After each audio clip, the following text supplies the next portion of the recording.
now the percentage of how bad it is live. Is anyone else joining us? Not sure. It might just be us for tonight. Because I think Hannah is just working on a lot of fan art and stuff. Mitch, I hope and pray to the gods that he's actually sleeping. Yeah. Oh, he's correct. Yeah, because it's almost 2 a.m. over there. I really hope he's asleep if Yeah. his brain will let him. Yeah. So I fell asleep at 7 this morning, so I feel that. I'm on Mitch's You schedule. went to sleep at 7? Yeah. I tried to go to sleep earlier, and I didn't fall asleep until like 7. So. Yeah, I could not get to sleep last night. I don't know why. Like, I think I finally nodded off around like 4:30, and I was trying to sleep. It just didn't happen. I think we should all start. But I know why. Let's start blaming global warming because I feel like that is the most likely suspect, honestly. In my case, it's me and a 6'9" individual trying to fit on a double bed. Makes it a little hard to sleep. That's a tight fit. Yeah. Can't he just like wrap around you, like fold like him a cat, like a cat. Like, It doesn't quite fold that. It doesn't really work. no, like his legs here, his head here, and then you're just like in the middle, like. This is actually when we first moved into our apartment together. We spent about 2 weeks on my old double mattress before we said this is ridiculous and got a king because no. Okay, first of all, no. A regular mattress isn't usually long enough for someone of his height. Oh no, it's not. It's not. Even a king is like. No, because kings are the same length. So we could have gotten a California king to get him to actually like fit, but he can just lay diagonally. It's fine. Yeah. Well, does he fit like width-wise? On a king, yeah, and gives me no, because a king is basically a square. Oh, okay. I'm used to the California king because that's all they sell out here. Yeah. So it's like I think 58 by 60. I don't actually remember. It's big though. Yeah, regular kings basically are giant squares. So I mean, he still curls up and takes up like 2/3 of the bed, but it's a king, so it's not so bad. Dude, I upgraded to a queen after having a full, and I was like, even though it's like not that much bigger, it is like a huge difference. Like, yeah, I can thrash. I just have a full size bed to myself, but I have queen size bedspread. Because I need a whole fuck ton of blanket. Yeah. That's nice. But when I go home to my parents' house, I get to sleep on a queen size bed. I have a queen. I got to take my mattress with me when I put out. Thank you, AJ, for the bits. Hello, Ashitaka. I think restarting my computer and switching it to the other Wi-Fi fixed the frame rate issue because so far 0 frames dropped at all. Don't jinx it. No, I'm watching it. It stayed at 0 for the past 3 minutes. Nice. Seriously, getting that Ethernet cord for me has also been like night and day of difference. Like, oh my god. So, that's what I'm gonna get next week. I'm gonna get like 100-foot Ethernet cord and somehow snake it through my apartment and have it plugged into this to be a failsafe. Yeah, stream health is looking good. Ashitaka is here. AJ is here. He just sent me 1,000 bits. Thank you so much for the support. Wait a couple more seconds. To you guys, I started the payout process for Teespring. So I'll be able to get the payout in a couple days, and we'll be holy Jesus, people. Thank you, Ashitaka, for hosting. We'll be able to probably donate about $57 to the Rural Fire Service for our total payout. And then if any of you guys want any of the other proceeds, let me know, and I can divide it up. Anything that is not split up is just going to be donated, because I'm not keeping any personal stuff. Just my small portion, and everything else is going to be donated. Yeah. Because I make enough money in real life to, like, keep myself standing, and I also have my regular Twitch stuff here, so. Yeah, I'm happy to donate my portion. Yeah. It's up to you guys. You guys can get the payout portion that you want or donate it. If there ever a time pops up, if somebody's in dire need of cash, I'll probably, like, allocate it to where they'll get like majority of the proceed, just like Yeah, that if makes sense. they're in dire need or whatever. Yeah, I mean, we could always just alternate like savings for the club month and then donate months too, Yeah. or however you want to do it. Yeah, it's just I wish it would be so much easier if we all had like this big account that we could put savings into for our meetup. But there's no way that can happen. We all have to save up individually. But we could, whatever you get from the Teespring, you could put towards that savings, because I'm definitely going to be doing that if I decide to keep any. It's going to go towards the Utah meetup. We could also like do. I know that there's like the savings clubs for like Christmas and stuff, but we could all just like have a jar of our own that's literally just like saving up and then like trying to meet monthly goals. Are we? When do you guys? Do we have a vibe on like when we want to do this? I think we'll have to first figure out how to get Mitch to the U.S. Yeah. And also, if a lot of us are going to be flying later this year, we have to update driver's licenses and stuff to get the star. So I have to do that anyway because I don't have the star license yet. I need to go update my address on my driver's license anyway, so I'll probably get the star added onto it when I do that. But that's gonna be a play by ear. We're gonna have to figure out a time that's best for all of us to meet up, so that we all have time to save. Figure out hotel or Airbnb situations. If there's anything like that in Utah near Evermore Park. And also planning vacation time, because I know a lot of us have full-time jobs and we have to actually plan this out. Yeah. I know that we're talking about going to, we as in like the Rachel Dom house. Mm-hmm. We're talking about going to, I think, possibly Disney World this year, because I think last year we went to Disneyland together. Mm-hmm. So, I mean, we may be able to like sync up something like around that time. Yeah, I'm gonna try to visit Hannah this year, probably in the fall time.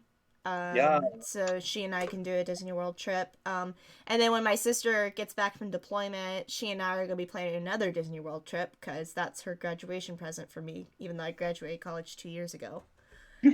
She's been trying to save up for that, and with military at MWR, she could probably get discounts on the trip. So, oh hell yeah! Yeah, perks of being in a military family, you get some pretty good rates going to Disney. Yeah. Alright, we are about 8 minutes in, so I'll go ahead and go through announcements. Hello, everybody. My name is Returned to page 394. Welcome to D&D Talks. I'm here with Sarah, a.k.a. Aki Obsession, Ben, a.k.a. Ben of Might, and Brian, a.k.a. Bryce Hostilities. Tonight is actually going to be a more serious kind of D&D Talks, because we are going to recap as much as we can of episode 1 through episode 3 of Jim Kingdom Chronicles, because unfortunately those episodes were lost to the Twitch void when we first started streaming. I was a dumbass at the time and didn't think of exporting those videos to YouTube right away. So everything that happened in those first 3 episodes has been lost to the void. So we're going to try to recall as much as we can from everything that happened in those 3 episodes. Episode 3 is probably going to be kind of hazy, because most of us were very drunk during that one. I mean, I wasn't, but... Nah. Brian was our designated sober player. A couple of quick announcements. We do have merchandise up in the store still. If you go to Jim Kingdom fan merch on Teespring, we got our 5 main party members and the Jim Kingdom logo. I am working on our 3 new characters, Isla, Drax, and Devotion. Isla is first on our list of being the next character posted into the shop. If you were in my stream last night, you saw me working on her art, and she will be done by this weekend and posted up in the store over the weekend as well. And then probably gonna flip a coin to see if it's gonna be Drax or Devotion next. Most likely Drax, because I know what Mitch's character looks like, because it looks exactly like him. I'll have to get in contact with Nate to see exactly what Devotion looks like, so I can draw him accurately. All of the runes and shit. Yeah, he has a lot of runes and stuff all over his face and everything.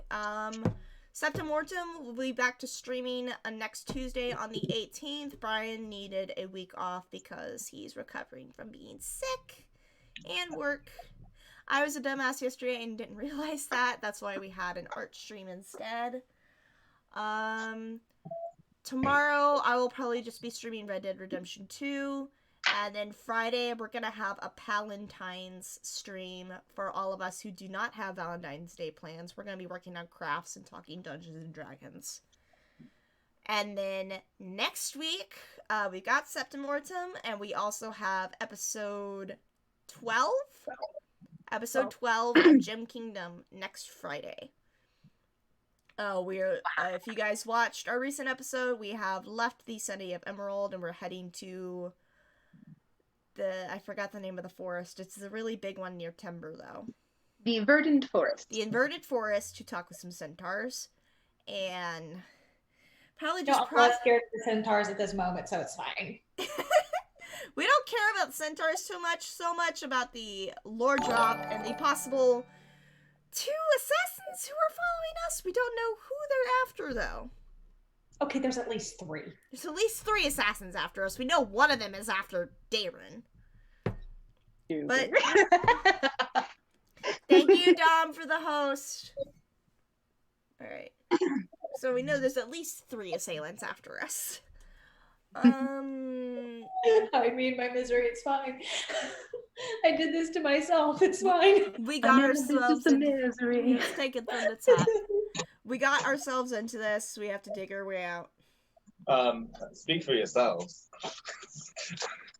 Oh, I just know when Zink's backstory and Sutha's backstory comes into play, everybody's gonna cry. Heartbroken. Oh yeah. Yeah. Darren and Sierra's backstory is mere child's play to whatever those two have planned. Oh. And I don't know about that. You guys have some pretty serious stuff happening. I'm excited for it. Well, you are one who refuses to spoil any backstory, so we have no clue.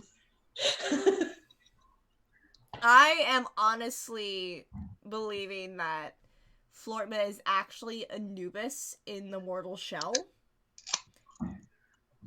That would be interesting to say the least. It would make So that whole vision Flortma had with Anubis was just Anubis giving himself a pep talk. Or Anubis's gay lover. I still am obsessed with that random little fever dream of an idea that I had. Which one? For the character. The warlock who thinks she's a cleric. Oh, big. Yes. Yes. like this is so exciting.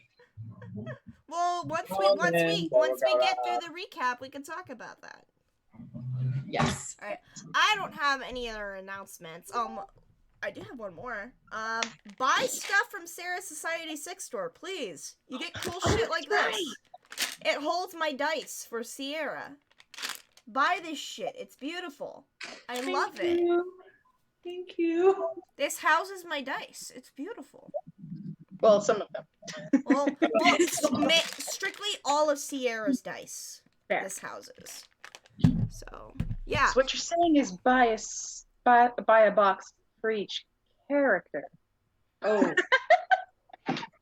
I don't know. This thing cost me like $30. That's fair. A lot of boxes. But yeah, Don't bankrupt yourself to buy boxes. Buy from Sarah's Society 6 store. This is a threat. www.society6.com. It's the number 6 / Aki Obsession. You'll see my storefront. Buy from her store. This is a threat.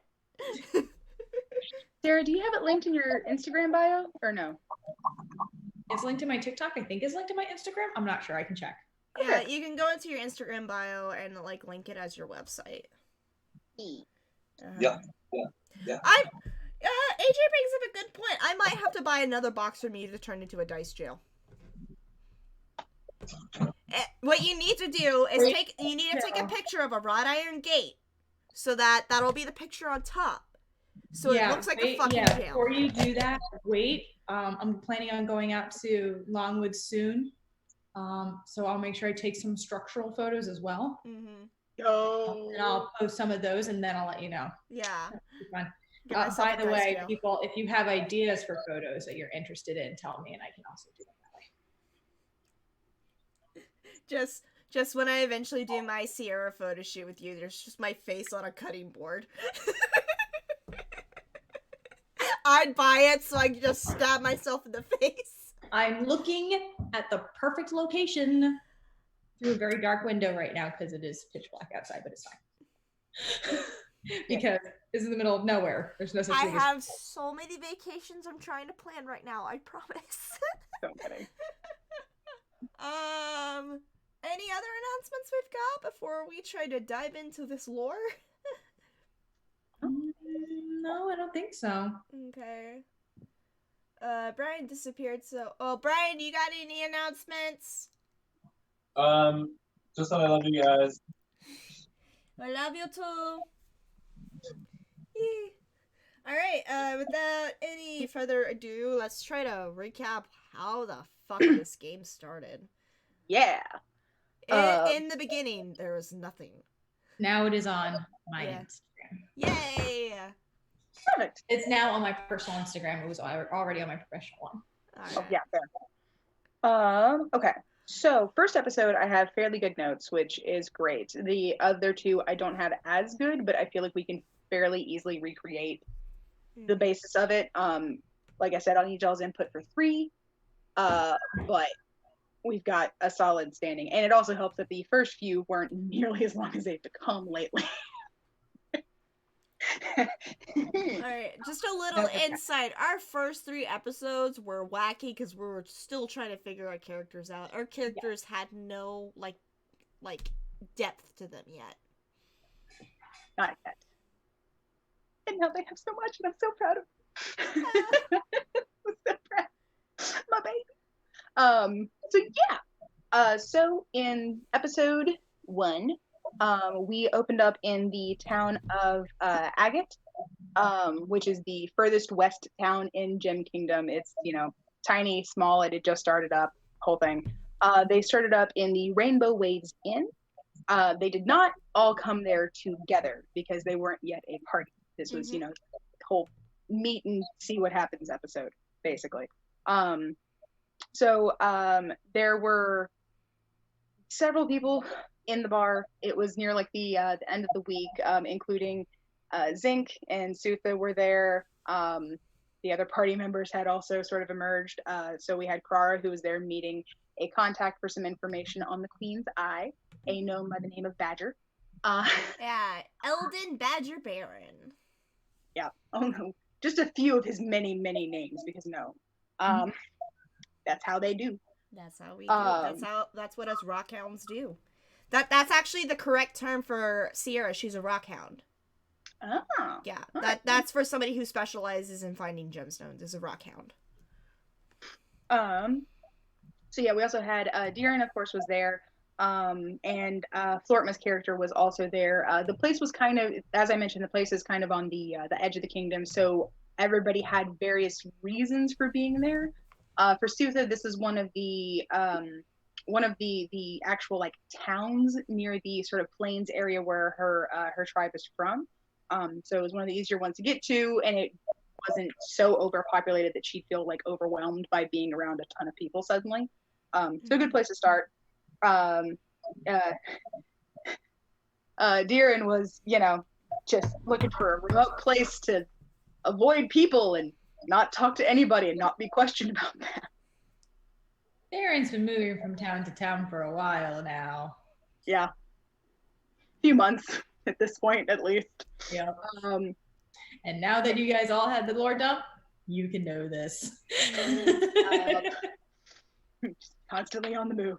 Gotta keep going. Gotta keep going. Gotta go fast. Gotta go fast. Which Sonic is coming out in theaters on Valentine's Day? I think that's what I'm gonna do. Let's go see Sonic. That's an odd release date. Alright, back on topic. We can talk about Sonic later. So yeah, Kra is there to get information on the Queen's Eye. Badger actually has a small very old, very general map. Very where the vague. Queen's It was a Eye is very vague supposed- map, and I can't even remember how much did he charge for that. It was I like 250 think- gold pieces, I think. Yeah, it was supposed to be like 250 gold because like it's not in the best condition, but it is Uh-huh. on like a lost treasure thing. And I Yeah. think you had made him agree to like I would take the give it map to me and now, I would and I'll get you find my him. best diamond the next Yeah. time I encounter one or I something. actually have in my notes. I have to find him a diamond that's 3 carats or higher, because a 3 carat Yeah. diamond or higher will equate to about 250 gold pieces, which I Yeah. still need to get a diamond At some point. at some point, and I have to go back to Agate and find him. So yeah, so that was sort of our first encounter with the party as far as like the mystical object kind of thing. So yeah, that's when we got to learn a little bit about the Queen's Eye, and well, for what little that is known about it. As far as anyone can tell, it's a big magic sapphire. Or Lord help me, Amethyst. it is a big magic amethyst. I drew it. It's big magic amethyst. That has some abilities that have to do with control. The most common theory is that it has to do with mind control of some kind for anybody who is on the island of Gem Kingdom, because it's an island continent like Australia. Mhm. So yeah, so he's a little bit nervous about all of this, but agrees to pass it on. When he does do the exchange, that's when some of the other very, very suspiciously quiet people in the bar sort of take notice and kind of come over to see what's going on. Mhm. While they've been meeting, I think Darren was sort of keeping an eye on like everybody that was here and was like, oh, this is not going to end well. Sutha and Zinc had met because Zinc was like, oh, you're a cool new person. This is going to be fun. Let's be friends. And Sutha was like, what is this tiny thing? Yeah. It was real cute. But so yeah, and I think Flortma was also there just sort of as part of his traveling thing, and was just sort of like, well, I guess I can't let them all be like beaten up in the middle of a bar in front of me. That doesn't sound good.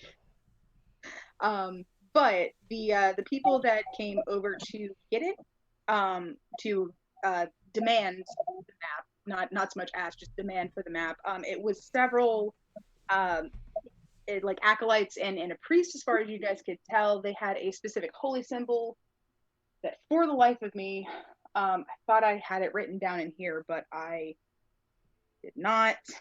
If I And remember, somebody in the party is still carrying that holy symbol, I think. I think so, yeah.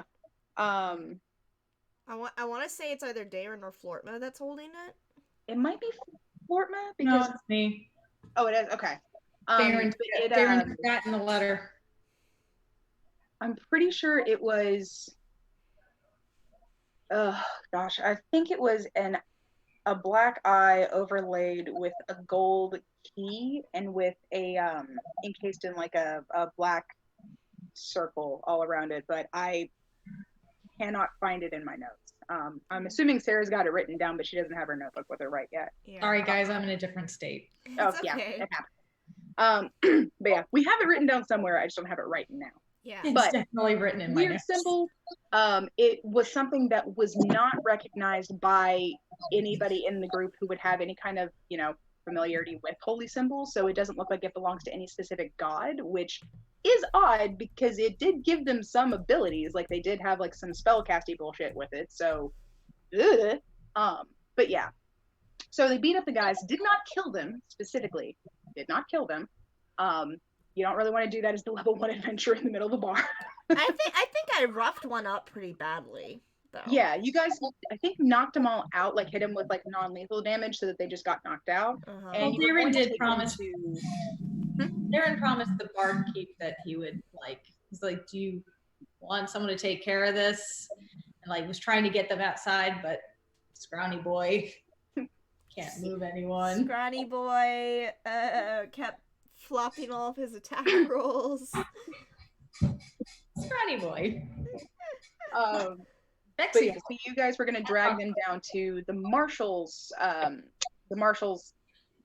barracks, basically.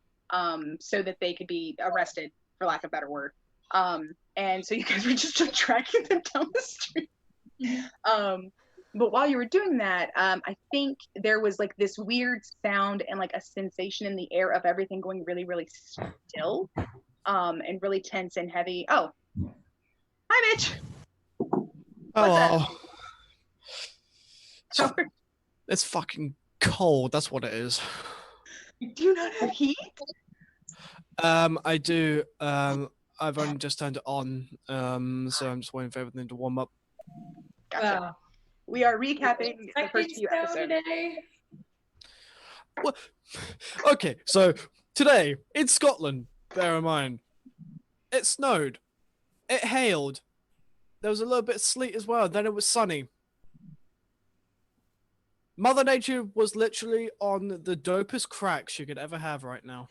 Just spin the wheel, see what happens. I'm sure weathermen are just like, I don't know, man. I don't know. I give up. She took little bits of Kansas. Was like, here, have some in Scotland.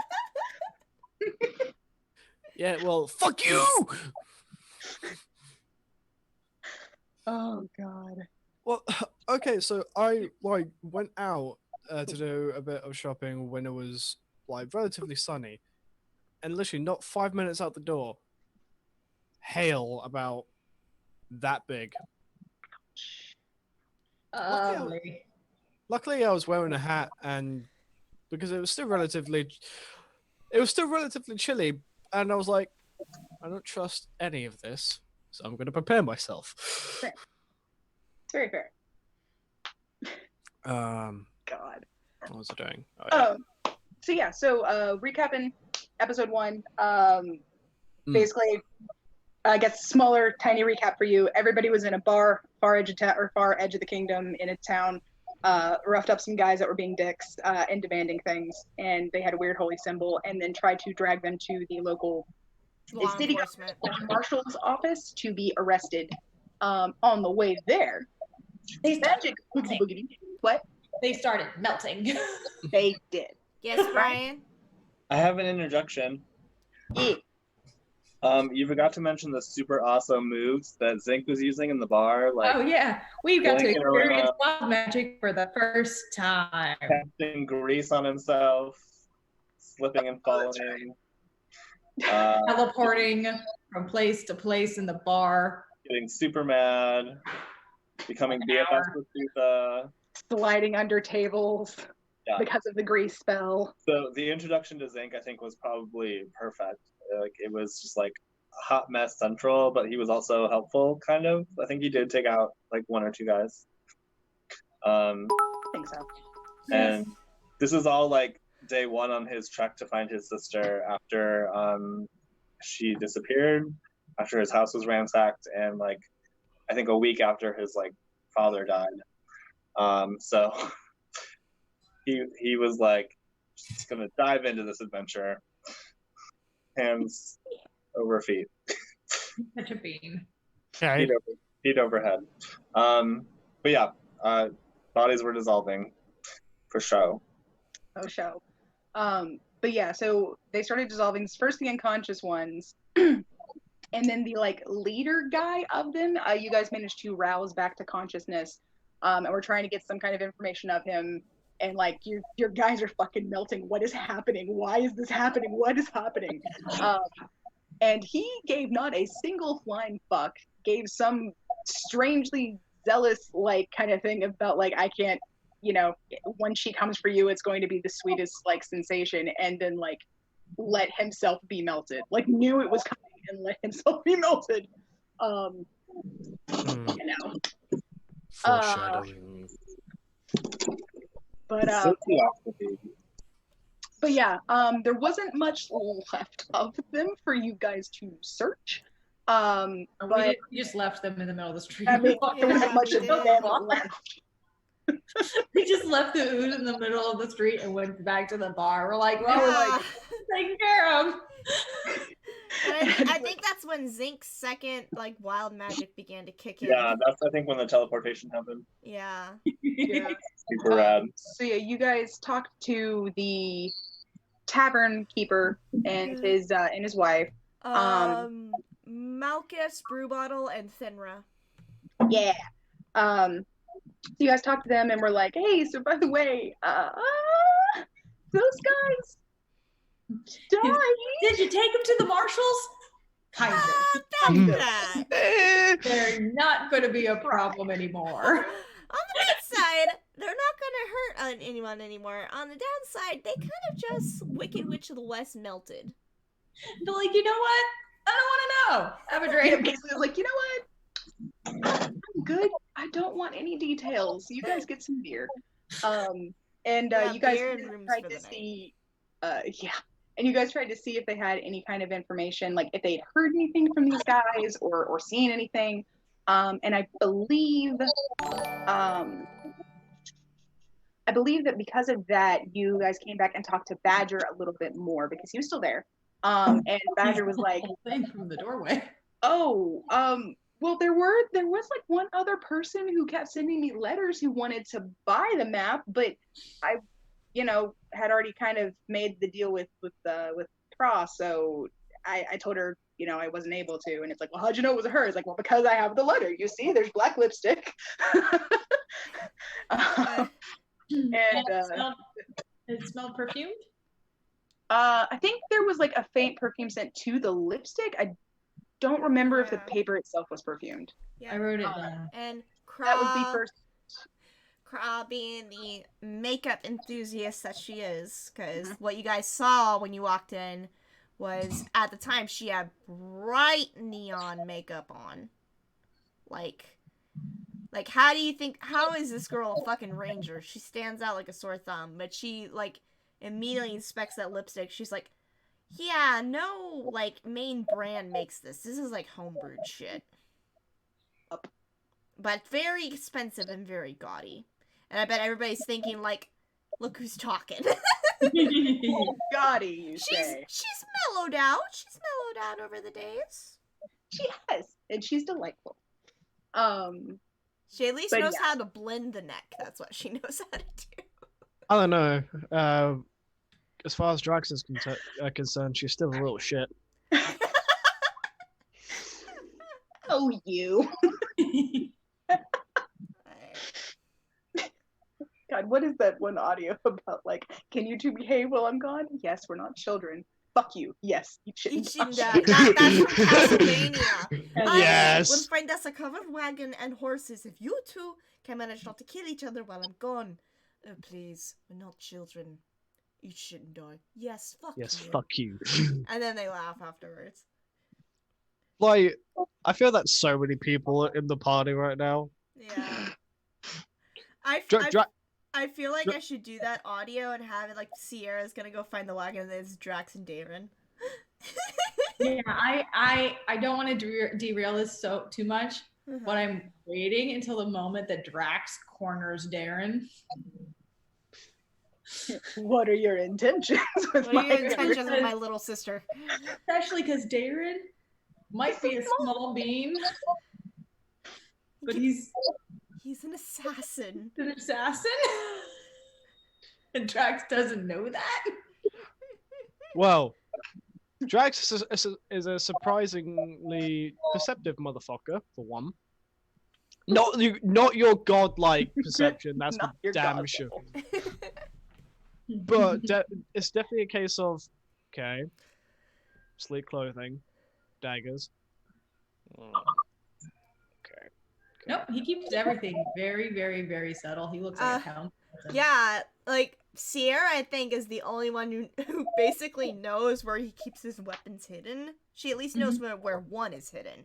Oh yeah. No one ever sees that one. If anything, Drax has seen that he has a short sword on his hip. That's about it. Oh yeah. Sierra is probably the only one who knows that he carries more than that because Darren is training her how to be a rogue. Unintentionally, originally. Unintentionally, but then my idea is Why are you following me? Okay. I think it was like unintentional, but then he realized like, hey, she's really good at this shit. I might as well teach her what I know. And then he's like, holy fuck, I didn't expect her to learn that much that quickly. The mansion. The mansion. It all changed. That's where her path for rogue started. And she's following me. Okay. Yep. That's where the path to roguehood started. Stealing gemstones and rose quartz. I'm just waiting for Drax to reach level 8, and then he will multi-class into a barbarian. Ooh. Because there were certain things on level 5 that I really want to keep. But a level 3 barbarian still has rage for one. Yeah. The first time I'm going to use that in combat is going to scare the shit out of everyone. Well, here's the thing. To get to level 3 barbarian, you have to start leveling up as a barbarian by level 5. Here's how multi-class works. You're already a level 6 fighter. Yes. So by level 7, you have to already start multi-classing into barbarian. Because you have to add levels on. You don't just automatically become a level 3 barbarian at level 8. You can't do that. You have to actually start individually leveling up classes. Yeah. So Sierra is a level 5 ranger because I wanted to get that multi-attack, and a level 1 rogue. Now I'm going to be focusing all her level up into rogue until she reaches level 3. And then after that, I'm going to start leveling her up into cleric. Okay. Multi-classing is fun. Yeah. I've actually never had a party. I've never DM'd a party where any of the characters did the multi-class. Almost everybody that I played with before this always did like pure character types. I never multi-classed until I started playing in Lux Tavern, and the owner at the time, Kanoa Daddy, was just like, yeah, multi-classing, you can get a whole bunch of perks. And I'm like, okay, what would you suggest for me as a ranger? And he suggested I start multi-classing into rogue. Because I flip-flop between warlock, wizard, and I was just like, and one of my best friends at the time was already playing a rogue. I was just like, you know what, I'll start doing rogue. And then I realized ranger rogue build is really fucking, like, powerful. Yeah, it's a bit OP. Well, if you do ranger hunter, which Craw is already hunter for a ranger, but if you do multi-class into rogue, you get to level 3 and you do assassin, you deal a lot of damage for both of those classes. But for Gem Kingdom, Sierra is going to be thief to go with her rockhound kind of background. I'll take that. Yeah. And that. I'm trying my best not to be too OP for this campaign, because I know how fucking powerful Sierra can end up being. Okay, so I just kind of had a look at my stats if I wanted to be a level 1 barbarian now? A level 1 barbarian at level 6, but I'm gonna change that eventually. Already my hit points are fucking 68. My armor class went straight to 18. I mean, we just leveled up recently, so if you want to stay a level 5 fighter and start going into barbarian, you can do that. Be a level 5 fighter and be a level 1 barbarian. You can all go ahead and start doing that. Yeah. I just want to remind myself of my level 6 stuff. We can discuss more on the multi-classing once we finish up the recap. We're wrapping up on episode 1, and we're starting to go into episode 2. Yeah, sorry, I didn't mean to derail. Carry on. So you guys went back and talked to them. I believe Badger wasn't very sure where the letter had come from because they'd all been delivered directly. They didn't have a return address or anything like that. But the tavern owner mentioned that he thought he had overheard the now dead people talking about something in Rose Quartz. Either they had come for there or were supposed to go there afterwards, which gave you guys sort of a direction to head in. Then you guys leaving that next morning, I think, was sort of the end of session 1. Yeah. And I threw in some cool Flare. imagery after for like the end shot, because I frame everything like television shows.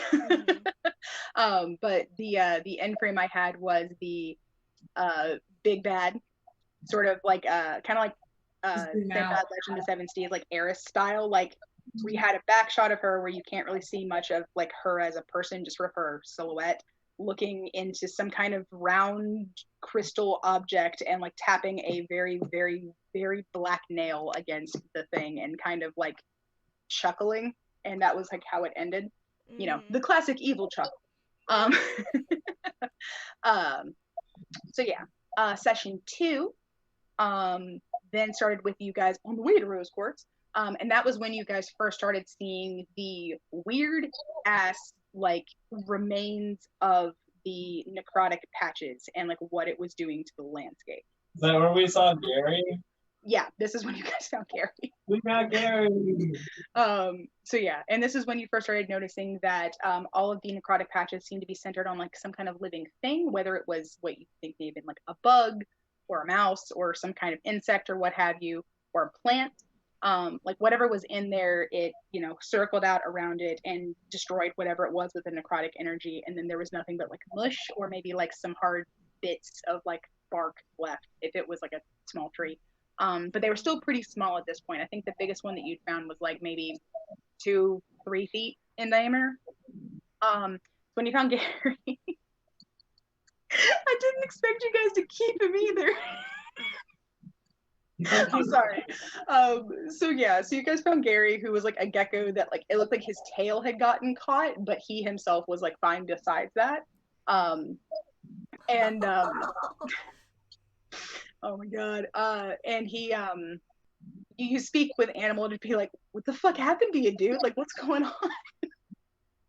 And he gave you the best kind of recap of it that he could, considering that he is a gecko.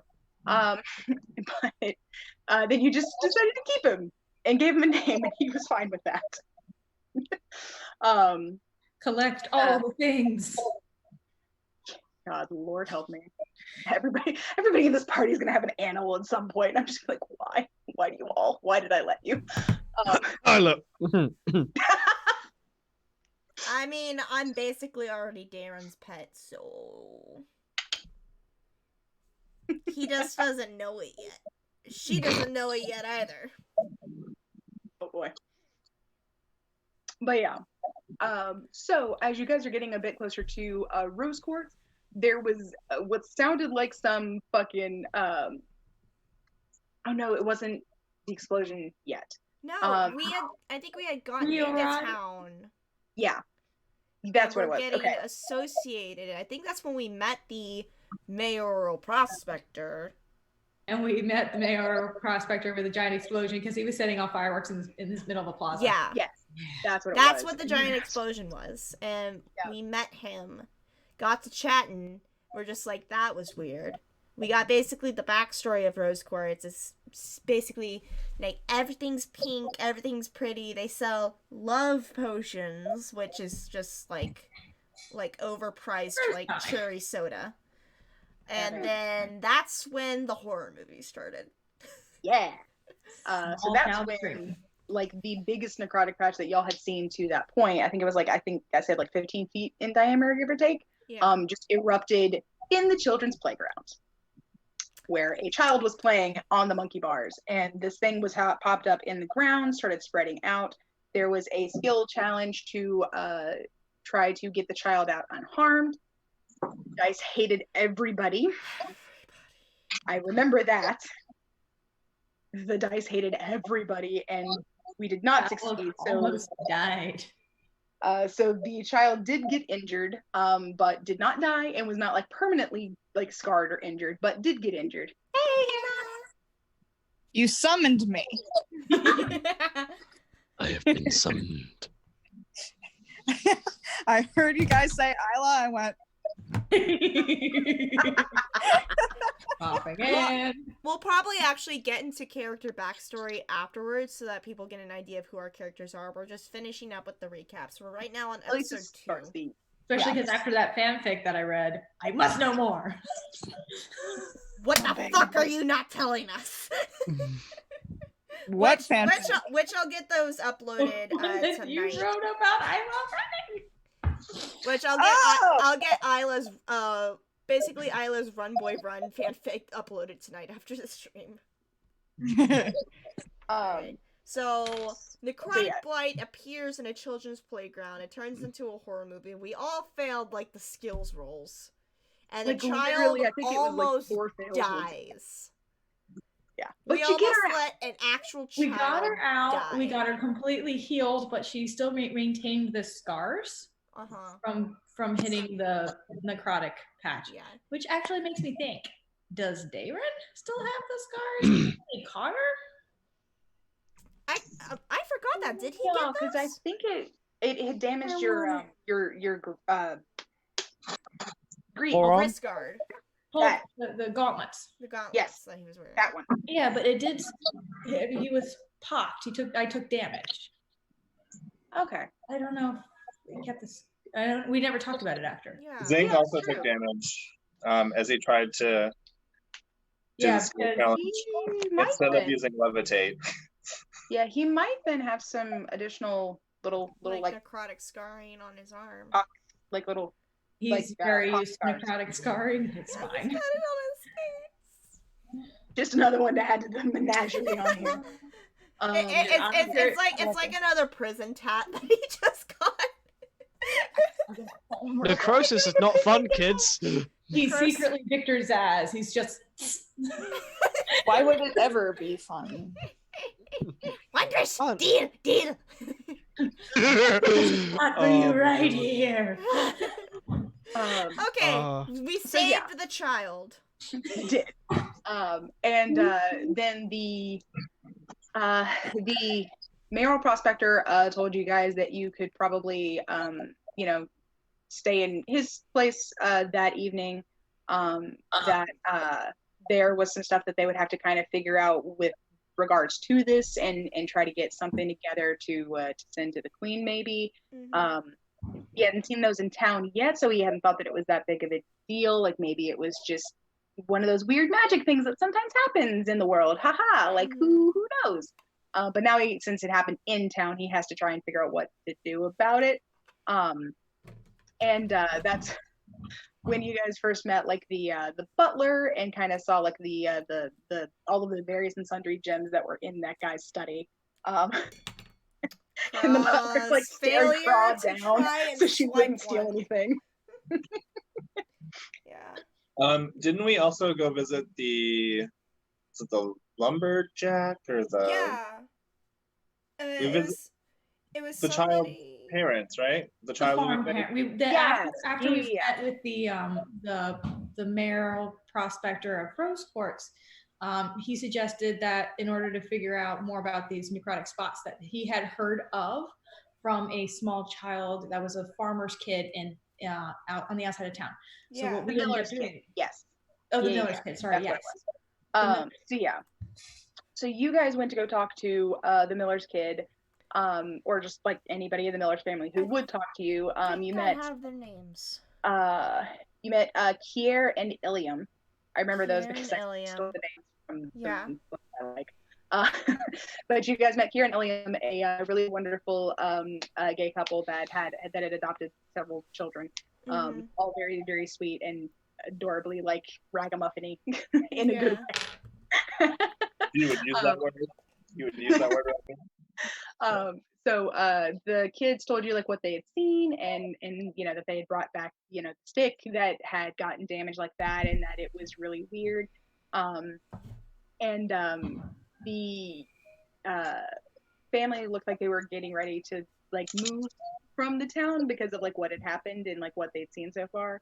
The kids mentioned that it's been a little weird around here, like the mayor goes into that like weird cellar in his backyard like every night under the tree, and you guys were like, the what now? And I think the dads were even like, what? Like, what? well, I mean, he probably has a root cellar or something, I guess. That's probably not that weird, kids. Like, well, I don't know. I mean, Wait, he hold only on. goes down there sometimes. And Real quick, I hate to interrupt, but I'm really Please spell it. excited because AJ just sent me a message on the TikTok saying that he bought some of my Society 6 stickers. So thank you, AJ. Thank you, AJ. Again, do these people not have bills to pay? Root cellar. Thank you. Can we all appreciate the pun of a root cellar, aka it's under the tree? Ah. Thank you. OMG. And at this moment, Paige went full witch. I went full witch and I lost 200 frames during that. I was about to say that, like, that was like Joker, like female Joker worthy. Too powerful. Yeah. Too Oh, powerful for the stream. if Nate was here, he could tell you guys that I do a really good Yandere laugh. Fucking do it! When, after we do the recap, I will do the Yes. Yandere laugh. Yes, Booker. I just spooked. Anyway, he's staring at me like we have the picture of from the stream a couple weeks ago. Anyway, so I think that was Basically the end of episode 2. that was basically the end of started session 2. We started going towards the tree. Yeah, you guys investigate. started going towards the tree, but I think, like I said, these episodes were a lot shorter. So I think this one ended at that point where we had just left the family. and you're like, we're gonna go figure out what the fuck's up with this root cellar thing. Yeah. So episode 3. The drunken shenanigans of episode 3. Yeah. Okay, half of us were drunk. I was dissociating every 5 seconds, so I barely remember that episode. Again, I was remember the not last hour. drunk. I was drinking. It takes a lot for me to get drunk. We know. Yeah, I overestimated myself and don't remember the last hour and had to rewatch the stream to try and figure out what had happened after I asked Sarah and Brian and apologized profusely. Drink responsibly, kids. If It you're makes watching me at home, sad that we that's could the not takeaway. save the episode, because I would rewatch the shit out of that. Yeah. Just mostly to see Ben being super drunk and me staring off into space like, oh what, it's my turn?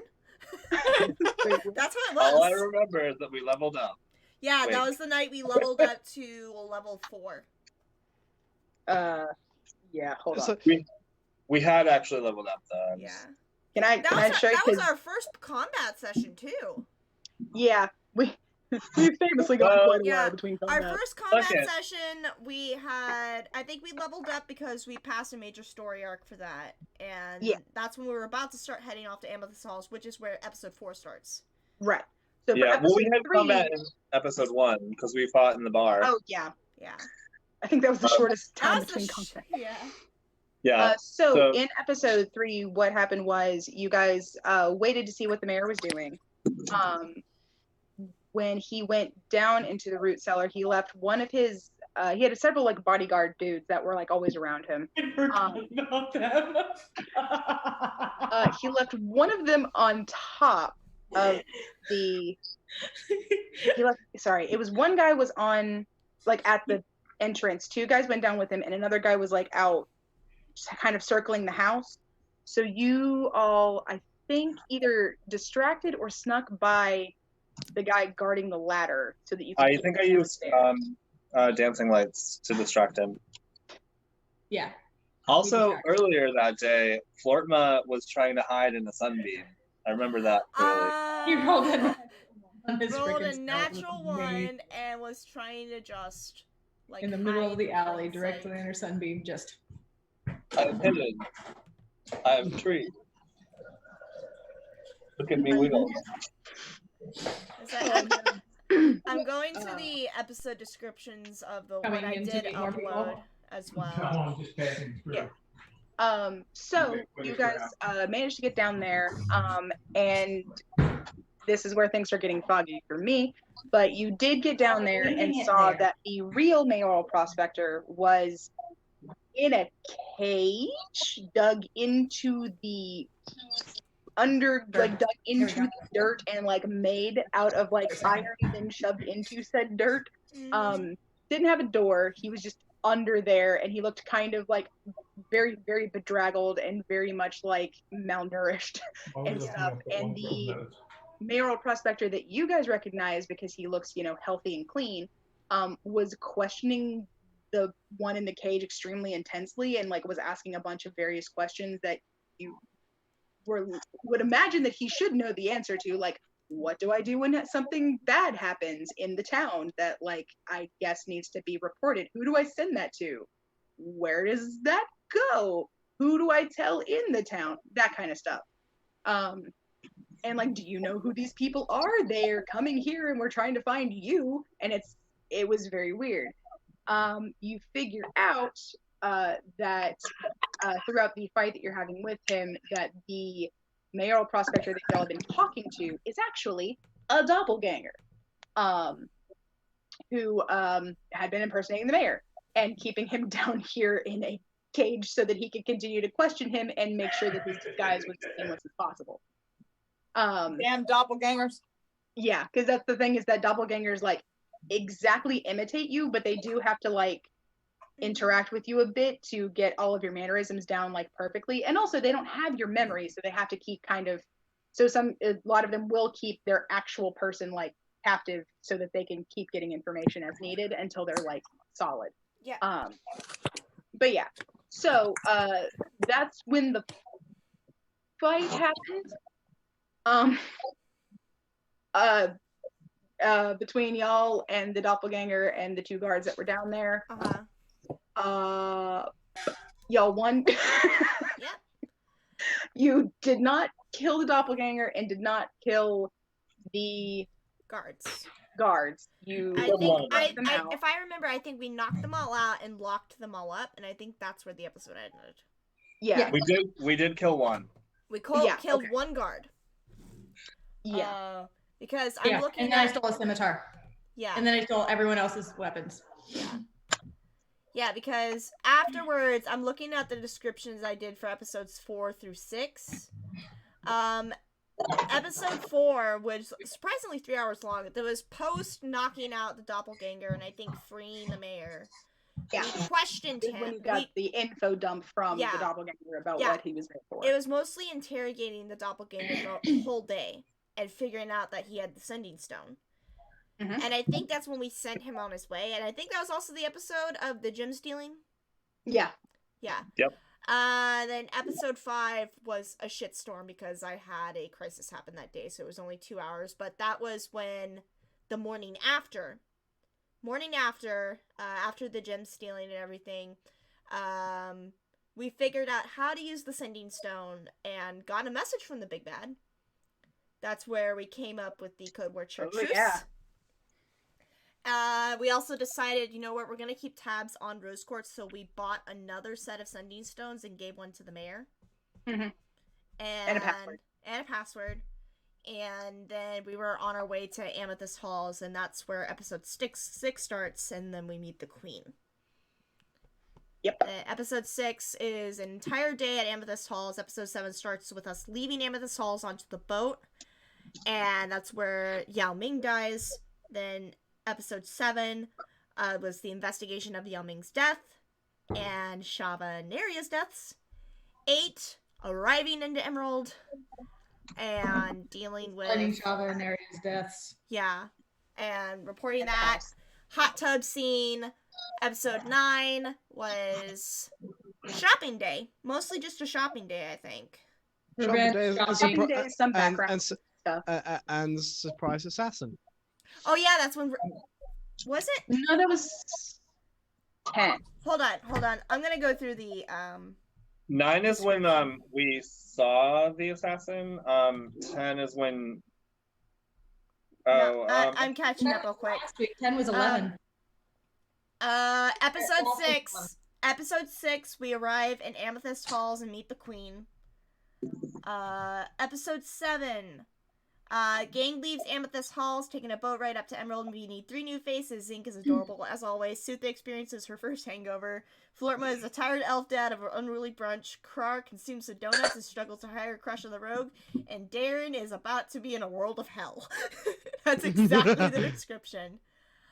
Beautiful description. Pretty accurate. Let's see. Episode 8. What was the recap that I did for that? So you walk into a room and find a dead body. The gang deals with the death of a foreign embassy and investigates who tried to frame them. Emotions are high, trust is low, and poor Flortma must figure out how to deal with his chaos children. Yup. Episode 9. The one where Zinc casts message on everyone and gets turned into a plant. The party has entered the city of Emerald to investigate an attack on the Lake Court Prospector's Manor. After uncovering more clues towards the big bad evil guy's plot, Sutha meets a rival, Krara meets an old acquaintance, Darren finally relaxes for a bit, and Flortma learns some of the party members' secrets. Did you really write that? Yeah, I write the descriptions for all of this. That you finally relaxed. Yeah, he got to relax for a little bit. He got to soak in the hot tub. Yeah. Unnecessary caveat. Yeah. Then that's the Missing Opal one shot that we did. Mhm. Hold on a second. Hold the fuck up. Are we missing? Oh, well. That was episode 9 that we did. Okay, episode 10. Yeah. It's a beautiful day in the neighborhood, and everything just went to shit. Oh god.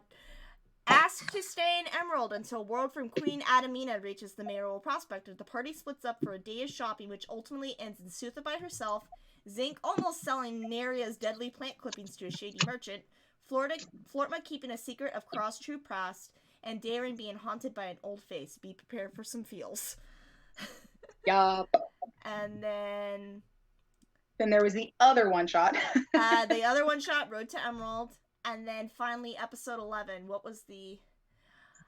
New players arrive with Julius opting out to escort the family to Crystal Lake back home. Drax, Isla, and Devotion say their goodbyes to Callie, Elysium, and Najee upon entering Emerald.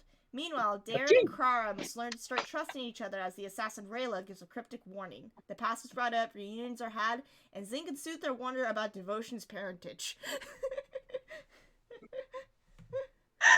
Oh boy. I have so much fun writing these descriptions, and I actually got to They're pretty great descriptions. I've got to fix this one because there is so many spelling errors in it. No. Yeah. And then that brings us up to date. We are up to date now. Yeah. So I'll be basically, right back. My dad is struggling to get the dog to actually go out. Aw, okie all right. Yeah. And the whole party is now on the road to a cacophony of bullshit. Yeah, we're off to the Verdant Forest. Cacophony of And- bullshit. Yep. The verdant forest is indeed quite verdant. It's gigantic. It takes up like the entire southwestern quadrant of the kingdom. Yeah, can I clarify? It's the verdant forest, right? Verdant. Earlier page said inverted forest, and I was That's like, what I heard. Inverted I would forest. I would Verdant. love to visit an inverted forest. Like, what does that even mean? Is it like the trees are above you, or like that sounds super cool? Like are the leaves and Let's do it. bark on the inside of the tree now? Because that'd be weird. That's basically the Feywild. I mean, That's like yeah. the Underdark. I actually just got to the Feywild episode for campaign 1, and No spoilers. No more spoilers. no already spoilers. learned But way all I too could say is, I'm sorry. yeah, pretty much, Okay. pretty Yeah. much. Did that bee just steal a noodle? Saren Greyleaf just made a really funny comment. Witches should not misspell, because I brought up that I misspelled some words in that description. And that is very funny. Thank you. When a witch misspelled. Ha! Ha! I Yeah, understood quick. that reference. Alright, so My that was a... apologies for my father's awkwardness. It's okay. It's fine. Just let him know that his face is gonna end up on YouTube later. Because this is Yeah. getting uploaded so that people have a recap. Don't leave that Alright. alone. Okay. Yeah, sorry, I had to deal with work stuff. I'm That's still okay. working also, so Well, I am at work. that is it for the episode recap. We have everything up to date. This is now a chance for people to dive into backstory for those who have had backstory revealed and can give some more explanation for people who are just now joining the campaign and wondering what the fuck is going on. Yes, but also, may I make a suggestion, please? Yes. I think that we should one-shot everyone's backstory, like pre-campaign, like just over Like the that- course of this year. Like we each spend like maybe like a 1 or 2 hour episode of just like how our characters became Got to who where they are. were. My in my local group, my first campaign that I joined in, our DM actually did like 10 to 15 minute like background one shots for each of our characters before we all like gathered together. It was a lot of fun. Nice, yeah. We could I've done it probably in do previous that. campaigns too. we could do that. And Like, as there's no Gem Kingdom this Friday, well, we have the Palentine's thing going on Yeah. Friday already. That's true. I'm single, Mitch. Dang it. so am I. Oh hi. All my single people. All the single kidding. people I love you. or people who don't get to be with their partners, we're gonna be doing Yeah. All the crafting poly night. people whose partners are halfway across the country. All the poly people. I'm whose in that partners- weird place look, where like I'm gonna I'm- be I'm there. with Dom and we're poly, but he's also on the Alright. other side of the country. Uh, So- Sarah and Greyleaf, if you're asking about backstory to be typed up and put on Wattpad, a lot of us are actually doing that. We're writing backstory fanfics. Hannah has already written one, which I will be uploading to the Wattpad tonight, so you guys get to read some of Isla's backstory. Gonna break your I will be- hearts. I will be working on Sierra's in the future. I know Bridget is working on a really good one for Sutha. Ooh. So Hello. once Bridget has finished hers and let us read it, we'll be uploading that. I also planning one for the queen, just like a little Yeah. thing. I can't wait to read that. That's gonna be awesome. I kind of want Drax's backstory to be all in game Okay. because I'm gonna hold some people in some shock. Yeah. I can't hold a secret to save my life. So which Right? which is why I'm not writing it. It's taking a That's lot also- of strength to not say anything. Would you guys That's like to part see of some why- adorableness? huh? Yeah. Sure. See some adorableness? Two of you Yes. see some Yes. adorableness. Yes. Yes. Show Yes. us the adorables. Is it the All puppos? All right, come here. Ah, puppy! Zinc is also not giving away too much because like You asked for baby. surprises are good. I think it'll help keep everybody on their toes. Mhm. Yeah. But Ben, I am gonna start sending you more stuff, and I am gonna work on the family, the genealogy thing. I'm probably gonna turn it into a spreadsheet just so it's a little bit easier to understand because it's Yeah. also I still need to come up with names for like half the people. All right. All AJ, thank you for giving me a captain's name. And if it's okay with Ben, I'm already gonna put this out as a disclaimer. We love when you guys come up with characters that tie into Gem Kingdom. We love seeing you guys make OCs and want to like connect your characters with us. Unfortunately, we are not taking any more players. Yeah. I We have 8 cannot people. handle. We have 9 people in this group. And we cannot take in any more players, so if you had wished to guest star or whatever, or get to join at some point, unfortunately that will not be happening. But if you feel like you want to connect our characters, get in touch with us first. I will say that, get in touch with us first, especially if it's like some like personal backstory stuff. If you just want to like say in general, oh, you've heard of our characters, that's cool. But yeah. So However, Yeah. Subtimortem is always welcoming of new people. yeah. So please check out Subtimortem. I will have more information. My goal for this weekend is to sort of like bring that up to speed. So Mhm. hopefully we can get it together and fan art. Yeah. We love fan art. We love fan art, and as always, the cosplay tag on TikTok, Oh, yeah, Gem Kingdom that's open. Chronicles, is always open. We have Gem Kingdom Chronicles and Gem Kingdom College. Those are completely open cosplay tags. You are free to do any of us and make stories from that. It's just, campaign-wise, we cannot take on any more players, and it gets, like, a little... Combat rounds are long Yeah. enough. Yeah, It's- combat rounds are long enough, and it like trying to add more people into our own backstories is a little hard That's why for AJ, for your character, that's the last person I'm adding into her backstory, and then that's it for Sierra. No more backstory for her. So, speaking of which, does anybody want to talk about? Yeah, which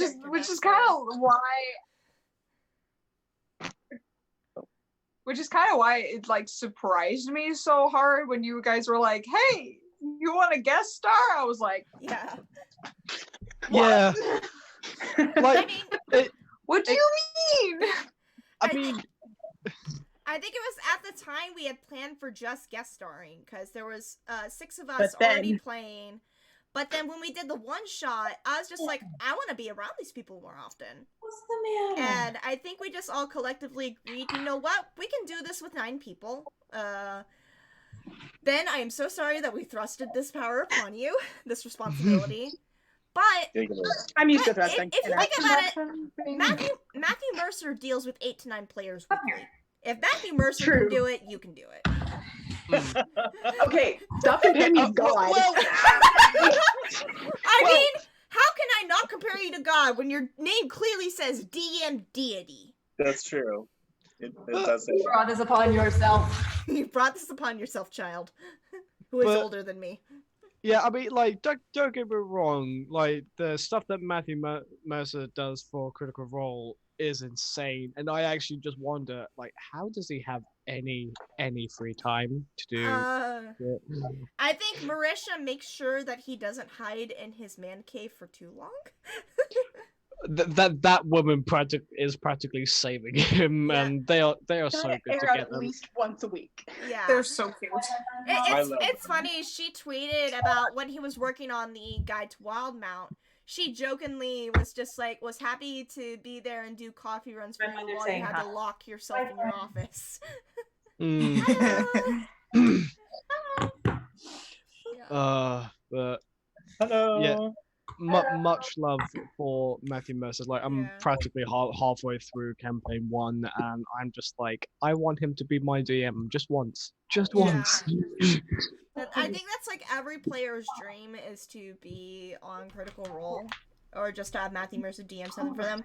But that's a blessing and a curse, because when you start to put somebody like Matthew Mercer on a pedestal, you start having unrealistic expectations for other DMs, and that should never be the case. Oh yeah, no. DMing a Yeah. session is really tough. It is really tough. Which is why I'm so flippin' terrified. You'll do You're fine. gonna do great, hon. I won't do it yet. It's gonna be awesome. Yeah, you're gonna do great. Yeah. Like, for me, when it comes to being a dungeon master, I am hella nervous when I do the roleplay with people. But as soon as we get into combat rounds, I am in my comfort zone. Because that is calculating numbers, calculating damage, planning NPCs' attacks against you guys. And that is where I am most comfortable. I thrive. You do a great job of DMing, just saying. I try my best. No, honestly, the first one shot we did, that was glorious. I fucking It's loved it. amazing. That was super good. Amazing. I was both impressed and also super satisfied with how everything went. Mm-hmm. And Ben, as a DM, like, I love. You have a different style than any other DM that I've had or have been. Yeah, because you're more story focused and you're just so creative. Like, you bring all this like thought and effort that like most people, wouldn't even like consider. So it just adds like another dimension. So that's my favorite part of being in Gem Kingdom, next to playing with you guys. So I think I noticed a lot of us have definitely shifted our roleplay focus from the first episode. First episode was just like, character says a few things and then does stuff. I noticed a lot of us method act now. Yeah. Like, method acting. Like, In my local group and in this group for Gem Kingdom specifically, like, I don't think I'll ever be able to actually play Gem Kingdom without at least the wig. yeah. Because there's something about it that helps me to get into the mindset of Isla. Same thing with my local group playing Burning Sands with Annabelle, my human warlock. She has those gold circular glasses. Every session, I bring my gold circular glasses. It helps me to see through her eyes Yeah. in a way. I at least have my sword by my side Yeah. anytime I'm playing Drax, just I because. have, Oh, yeah. I have 'Cause I don't like very, time. very specific dice that I use for Sierra that help me, and also just having my makeup within range I think Yeah. helps too. But also watching Critical Role so much and watching how they method act has helped me. And I think Sarah, you've started to notice that when we do Craw or Darren interactions, like I get really into character. Like, if I say Sierra doesn't look Darren in the eye, I don't look Sarah in the eye. Yeah. I mean, Christ, when in the last episode where Drax was catching up with Sierra and talking about his dad, I nearly cried. Mm-hmm. Yeah, I was like, don't cry, don't cry, don't cry, don't cry, don't cry, don't cry, don't cry. But that also kind of brims from experience. Take that as you will. Don't get me wrong, me and my dad get on along famously now. However, Rough he patches. had. Let's just say he has history of being a massive cunt. We're here for fictional backstory. I know. Like that's all I am gonna say. So like, but it's weird. Like I come up with these characters, and sometimes I think, okay, I just want to make an objective character. I don't want to bring anything. Like I want to bring a little bit of experience, but I don't want to make it like a part of me. Mm-hmm. That never happens. Somehow, Yeah. like I think, oh shit.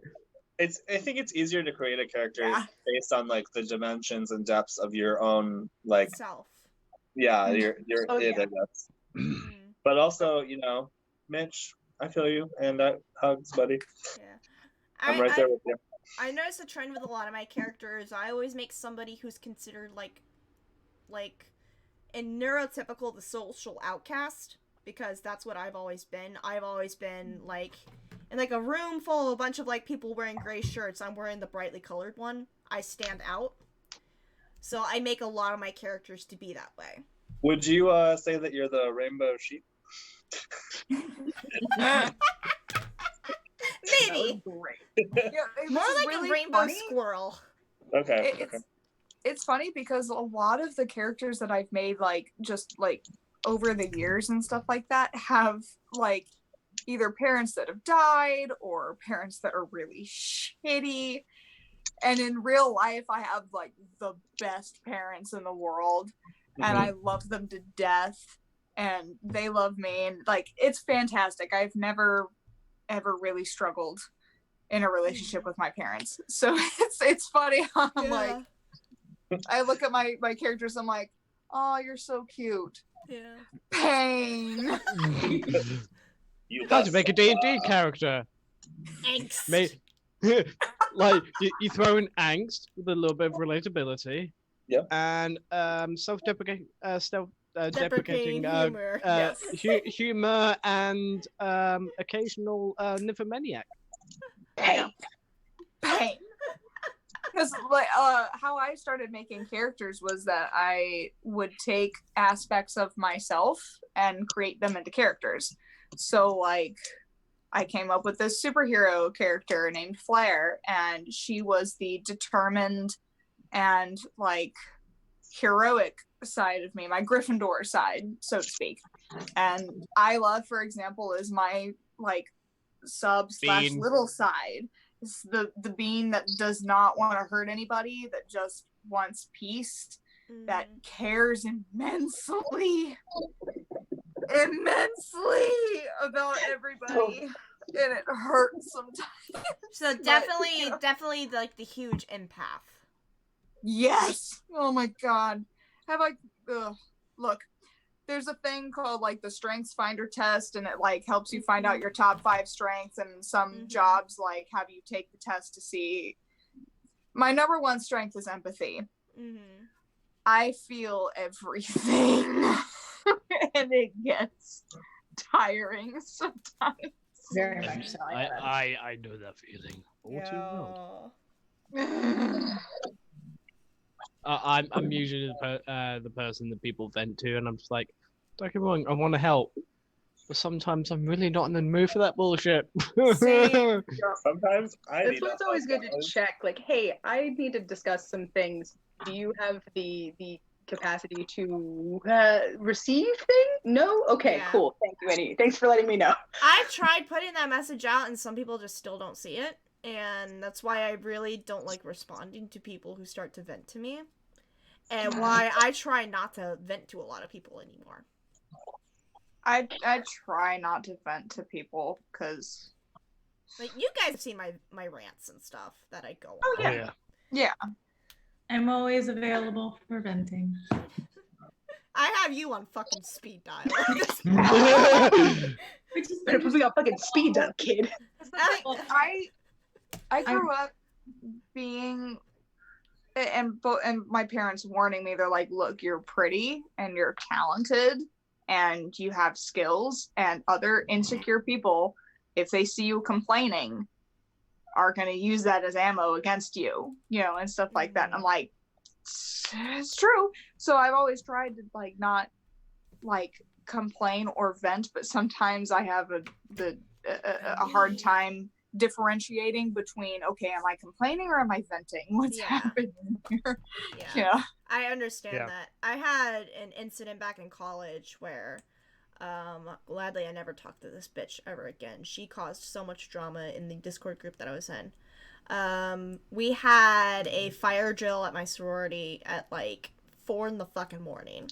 It's cold out, I'm tired, I'm barefoot and just in like a shirt and shorts, and it's cold. And I'd already had a bad night's sleep, so I wasn't really able to sleep much before going to class.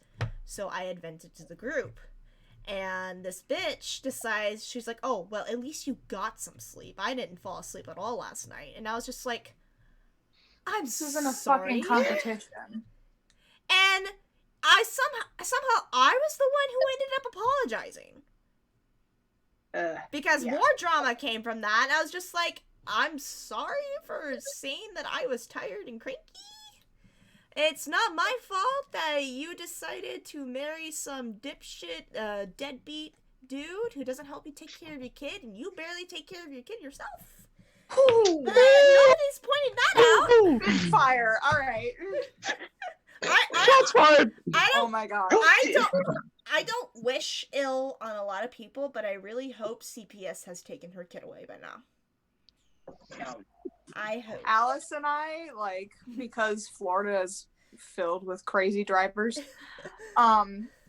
there's particular men, I should say, with very loud cars that like to go fast and go vroom vroom and Vroom, vroom. speed by. I mean, you guys aren't that far from Daytona Beach, so it's understandable. So every time that we see that happen, or somebody's driving in a really loud big yee truck, we both will go, sorry you have a small dick. And evolutionary, like the so there's Smaller the whole, dogs yap more. Same. Also there is a breed of howler monkey that they will howl louder because they have small testes. So evolutionary, it is proven that guys with nice cars that are loud are compensating. I have a little bit extra of that one, of that gene. Somehow this will get tied back to D&D, because I see this happening in the game. Listen. All that's playing in my head right now. All that's playing in my head right now is Shrek. Do you think he's compensating for something? Oh, I could definitely tie something into Gem Kingdom with real life experience. You know that fuckboy I tell you guys about that I work with? Or I have to deal with?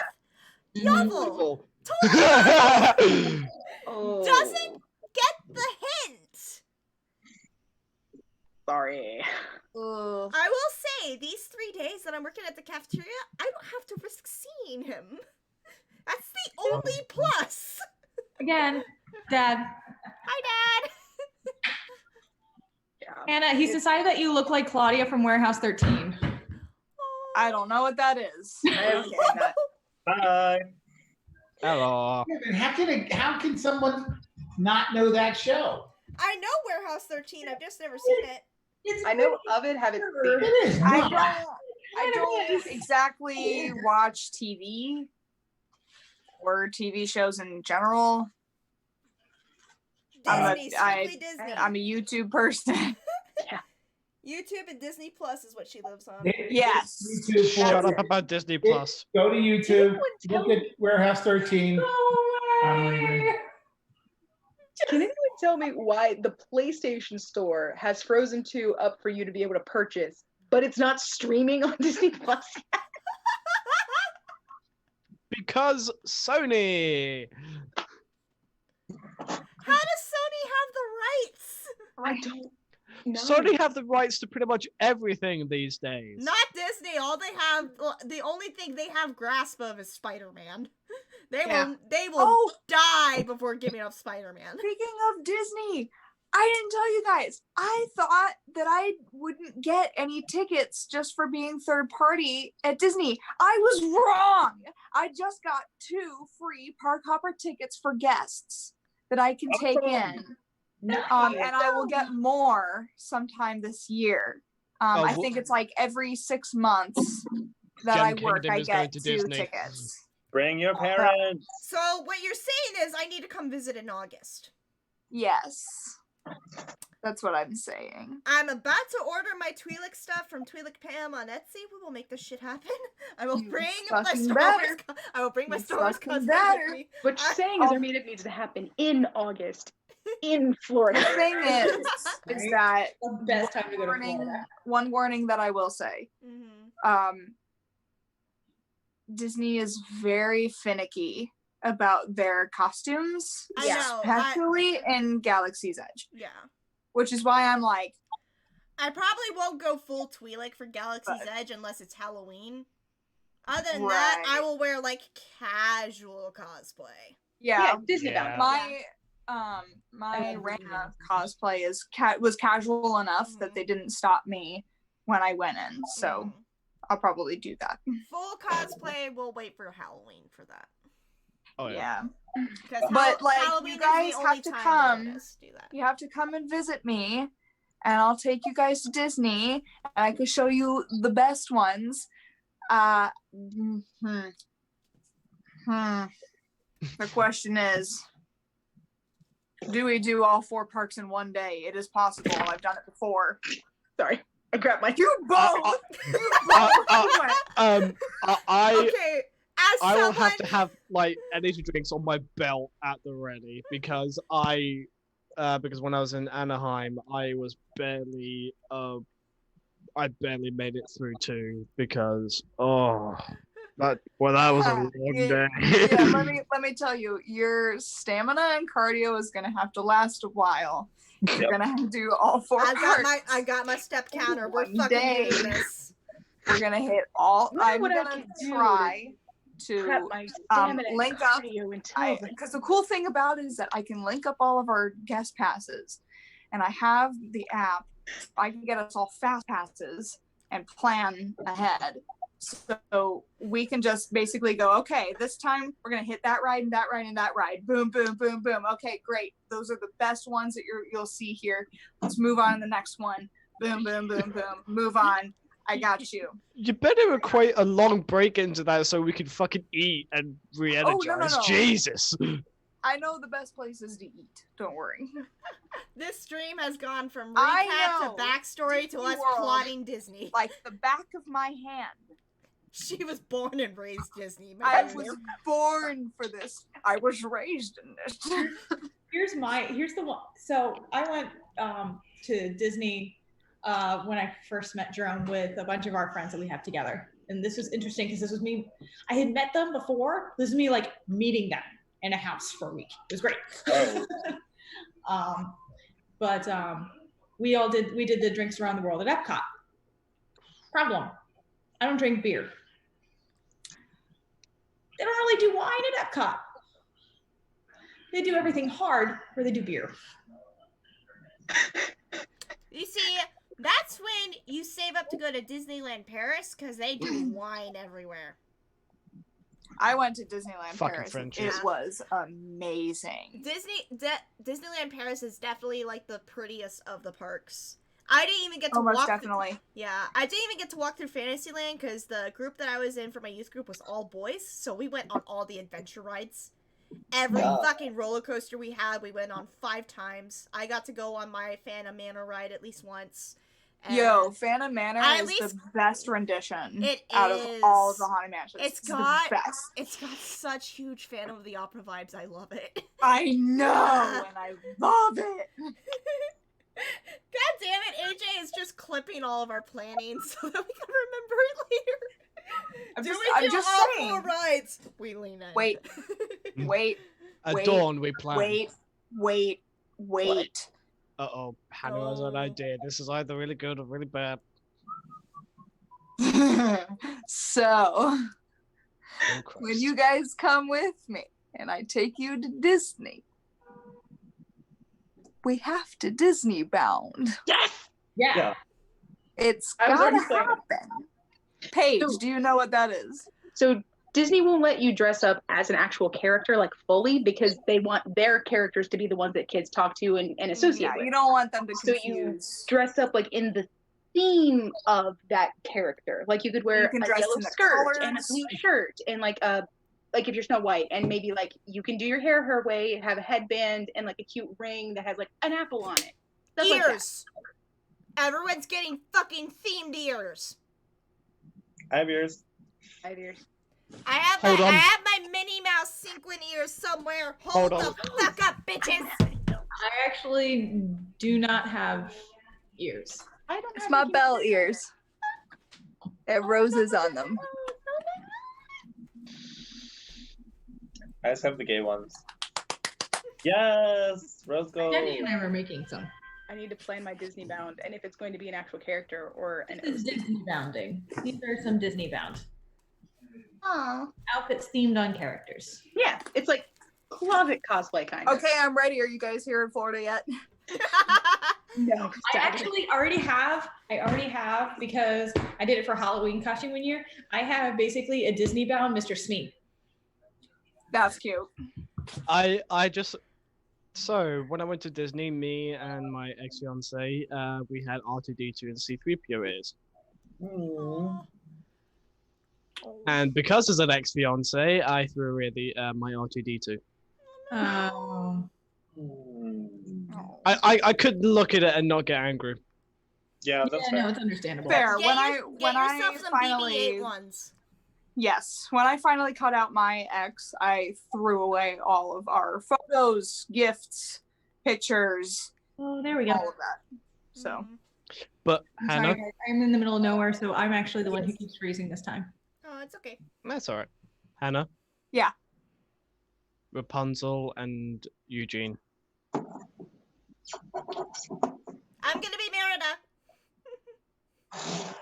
Pastor Gotham Merida. It's gonna happen, Hannah.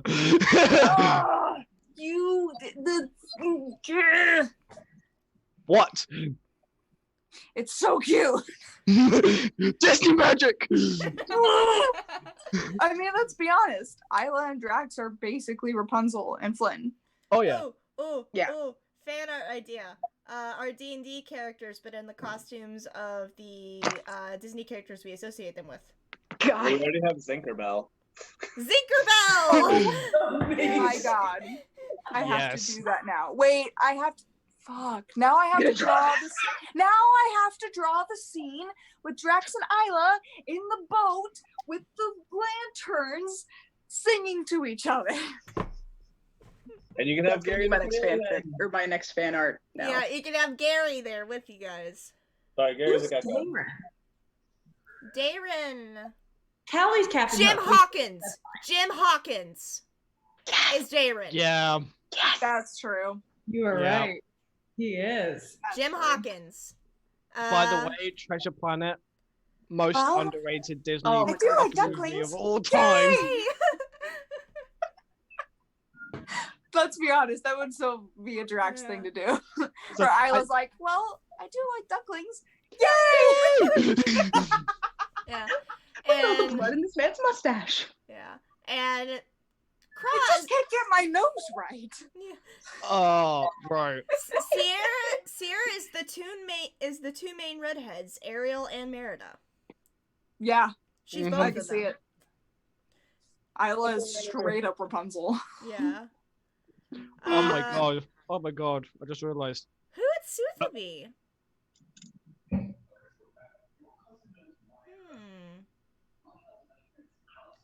I missed something. Grumpy? No, she's not grumpy. No, shoot. Who would Sutha be, you guys? That is a great question. This is gonna hurt me thinking about I don't it. know why I thought Mulan at first. Well, her character is kind of like sheltered. Yeah, Yeah. sheltered. Sheltered, doesn't know much of the world, and then gets thrown in the fucking deep end. Sutha could also be Ariel as well, because she's joining up like a brand new world. True. That's I want true. to be where people And hug. she's 15/16. I'm 16 years old. I'm not a child anymore. Daddy, I love him. Bitch, you don't even know You him. want the bug trap. Bitch, you don't even know it. You know you're getting old when you start to agree with Triton. Well, That's the fucking well, truth. Well, you know you're getting old when they first did Frozen. It's like, you can't just marry someone you just met. And I'm like, finally! Wait, I loved this when I was a kid. Shit, I'm old. I was gonna say for Sutha, what is the name of the princess in the Black Cauldron? Oh, Elanwe. Elanwe. Yeah. Because she's stuck, but damn it, she's gonna take care of herself. Yeah. You want to come along? Fine. Mhm. Actually, Alumwe is probably the Yeah, fucking winner. Elanwe is perfect for Sutha. Okay, so Darren is Jim Hawkins. Sierra is Merida and Ariel, kind of clashed together. Mostly Merida. Yeah. Drax and Isla are Eugene and Rapunzel. Zinc is Tinkerbell. Yep. And then Sutha is Elanwe. Flortma. Flortma. Why do I feel like he's Zazu?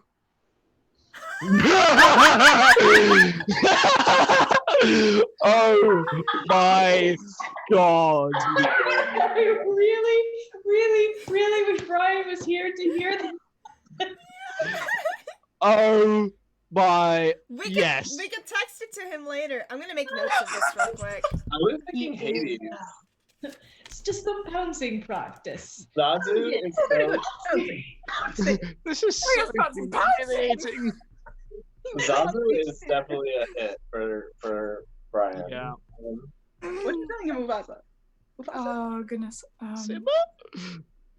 No. I feel that's just Flortma waiting for shit to happen because the others just cause shit while he's literally doing nothing. Like, waiting. What do they do? Waiting, and. One second, I'm writing out everybody's characters. Yeah. Or Sebastian. Sebastian too. Yeah. I love that. Sebastian. Grab stuff Sutha. Bullshit of a is- 16-year-old. I need I to think draw this Zeus now. too. He kind of fits like the Zeus / Hades vibe. Like, what did you guys do? He's 100% Hades. Hades. Yeah, he's Hades. Olympus is that way. Yeah. He's like, what? No, I'm fine. Devotion. Oof. Right now, because we don't know much with Devotion, he kind of gives Mushu. Eeyore vibes. Guess I don't know, who? Who? Eeyore vibes. I would say Mushu, bud. For now, he's giving me Right. Eeyore vibes. Mushu. Wait. Hear me out. Devotion is the the thug from Tangled named Vladimir who collects the ceramic unicorns. Vladimir collects ceramic unicorns. He was like, we need like a big guy who looks scary but is actually like a cinnamon A roll. softie on the inside. Yeah. At least so far. But there's not that many of them. Yeah. I mean, if we are technically going with Disney, Devotion is Hulk. True. That is now technically Disney. But like I it's kinda feel Marvel that's and not. different, though. I think we want to go for like Disney animated canon. Yeah. Yeah. Disney Yeah. classic canon. Okay. Because I think Marvel / Fox superheroes could be like another thing, like what our characters are in that world. Yeah. Mhm. All right. This is probably a Let's be crack. honest, Is if we this go that way, then Craw is Kate Bishop. The female Hawkeye. Okay, Bishop. Yeah. Why? He answers Clint's phone because Clint's calling his own phone. He's like, "What do you want? How do you know it wasn't me? How do you know it was me? Who would be calling you? Lots of people. Captain America once."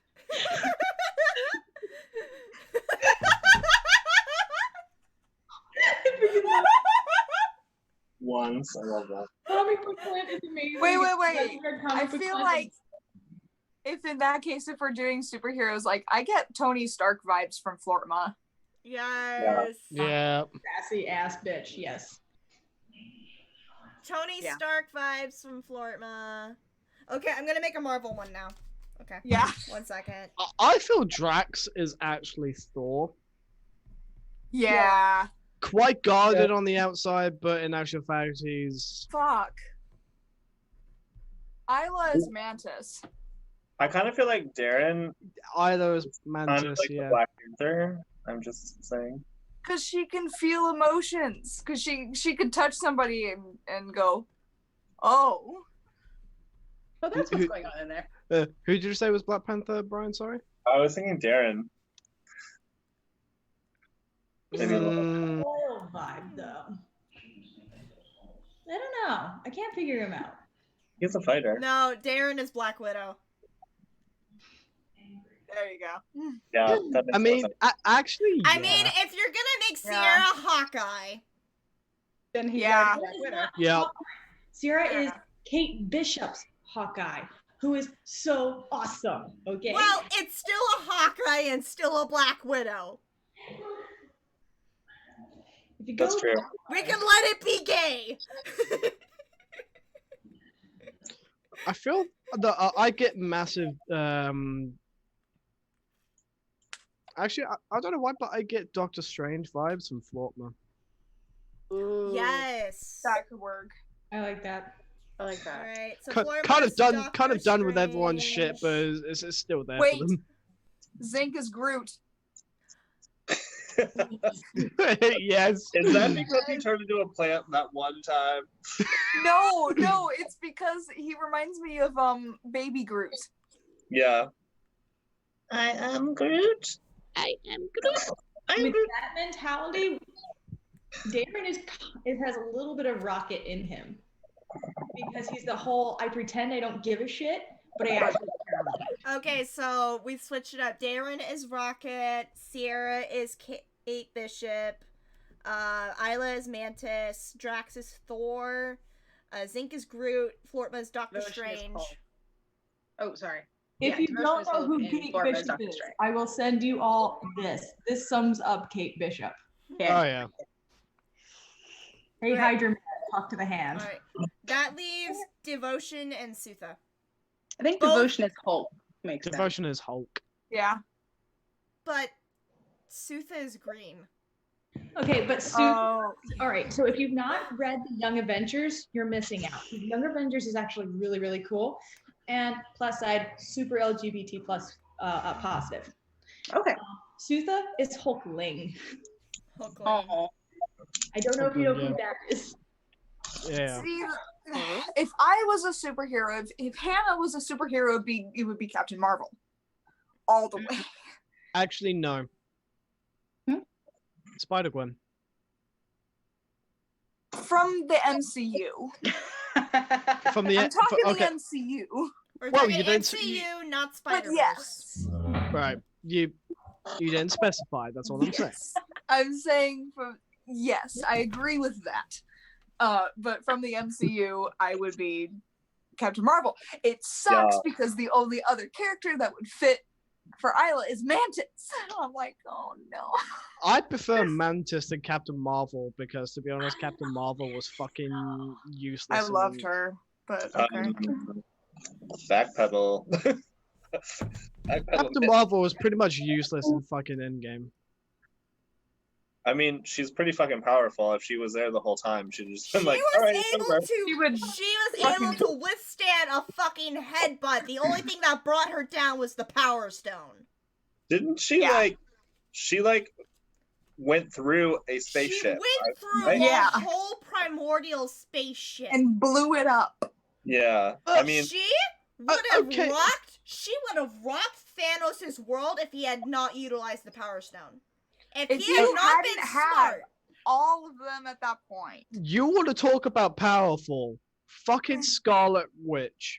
Oh yeah. She Queen. actually. I love her. So, no. Okay. So here's the thing. The reason I like prefer Scarlet Witch over Captain Marvel. Don't get me wrong. They're both extremely powerful. Thanos is only angry at fucking Captain Marvel. Thanos was generally terrified at fucking Scarlet Witch. Yeah, because he killed her lover. like in right front in of front of her. her. She nearly actually ripped him apart. Like when that moment happened in Endgame, I was like, I mean, she ripped out Ultron's heart after her brother died. oh yeah. Yeah. Like generally, she's terrifying, but at the same time, I would in some different ways. In the comics, she's also terrifying. Mm. Like she's kind of like the Phoenix in the X-Men. Oh yeah, Dark Phoenix. Oh, okay. They could Not have the done. movie, They could like have done. They could have done so much better with the movie. I haven't I seen loved it, Dark. so. I loved Dark Phoenix, but they could have done so much better. Because Dark Phoenix is such a great character. Yeah. They Hugh could have done Jackman's so much Wolverine, better. The Phoenix itself is like with the comics and the animated X-Men series, like the old school one. Holy shit, that was fucking amazing. What they did with the first couple of X-Men movies and then like the new timeline, I was just I don't really know anything about Phoenix from the X-Men, but like just from her name alone, I'm like, I want to know more. And the MCU fucked us over with Spider-Man Far From Home by hinting multiverse. Because that would have tied in with X-Men multiverse and Into the Spider-Verse. It would have worked, but no. well, They didn't want I'm to do it. still and I was like, super salty over that. well, in Doctor Strange, Multiverse of Madness, which is Doctor Strange and Scarlet Witch kind of centerfold, we might get hints of the X-Men and maybe a proper redo of the Fantastic Four. Ooh. Yeah, I Because think we know how Sony fucked those guys up. I hadn't even seen it. I just heard it was really bad. which one? There's like so many bad Fantastic Fours. The last good one, I think, was the early 2000s, and that was it. The one with Captain America as the flaming dude. Oh boy. Yeah, he was yeah. Johnny Storm. Yeah, Chris Evans as Human Torch. Oh yeah. I put in the text chat that we have going on my new contender for who Sutha really is in the Marvel universe, and it's America Chavez. Ooh. Wait, now I'm thinking about this. Oh fuck. Bitch who can literally kick holes in reality. Nice. Yeah. I'll take it. Wait a minute. Mm. Okay. No, wait. So in the DC universe, Isla would be Starfire. My question is, Full are these fan. based on their capabilities or their personalities? Because that's an entirely different thing too. In terms of capabilities, Drax is still full. If we go with level 10 headcanon. I think we were going off of like personality. We were going Yeah. off personality, Yeah. but capability-wise, Like class and like powers and stuff like that. Sierra would still be Kate Bishop or regular Hawkeye. Just bow I don't- and arrow, witty. This was different from what I remember in Budapest shit. Which I still want to know what the fuck happened in Budapest. I hope the Black Widow movie shows us. I'm so looking forward to Black Widow because it involves Taskmaster, and that guy is a fucking badass. it's like in I'm case of thinking Isla, about this. I'm torn because Isla still would have the abilities that Mantis would have, but at the same time, there is an untapped power that she has that she just, she's hasn't used really. There's a power behind her that I'm kind of like Scarlet Witch, but not entirely. Rayla is Nebula. Yes. Yep. Rayla is Nebula. Yeah. That makes sense. If it came to skills for Darren, I probably would be a little bit Black Widow, but she's also super strong and he is not. What about Gamora? Because Yeah, I was really that thinking would Gamora. tie with Nebula and Rayla. That's Yeah. true. Yeah. And the Exalted Blade is Thanos. But Quiet Ben said- Hannah, if you're going off DC,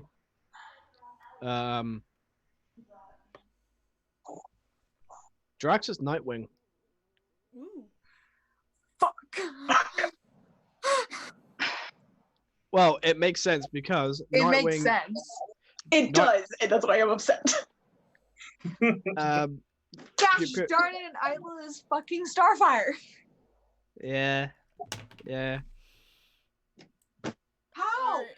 How does their relationship, if Isla Spanned extended universes.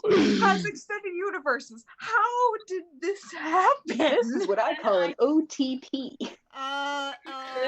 This might trigger Ben. DC Universe, specifically Bat Family. Darren's Red Hood. Yep. That's true. Okay, Mhm. I'm not as knowledgeable in DC or in Marvel, but why did I just think Sierra is Harley Quinn and Darren is Poison Ivy? Because that actually makes sense. That does make sense. They are both redheads. Speaking like powers wise, powers wise, Isla would have the powers of Poison Ivy because plants. Yeah. Yeah. But personality wise, She's it's got Starfire. Yeah. Oh yeah. The reason I would put Darren as Red Hood is he does have that mentality of, okay, some people just need to be gotten rid of. I know. Mm-hmm. Some people just they don't. There's no helping. Let me love. Some people just need a good pat on the back off a cliff. Angsty boy. Sierra is. Oh, fucking hell. What's her name? She's from the female version of Arrow. Hold on. Oh, the purple shoot, bitch. from what, Young Justice or something? Huntress? Shoot, Artemis? Huntress. Huntress? Huntress. I'm sorry, like I said, I'm not as knowledgeable in DCU, so I'm gonna look her up. She uses a crossbow. She hunts down. Yeah, she's in Birds of Prey, isn't she? Yeah, Love she's that. great. I love her. That backstory. Like was- super badass and also like awkward and funny.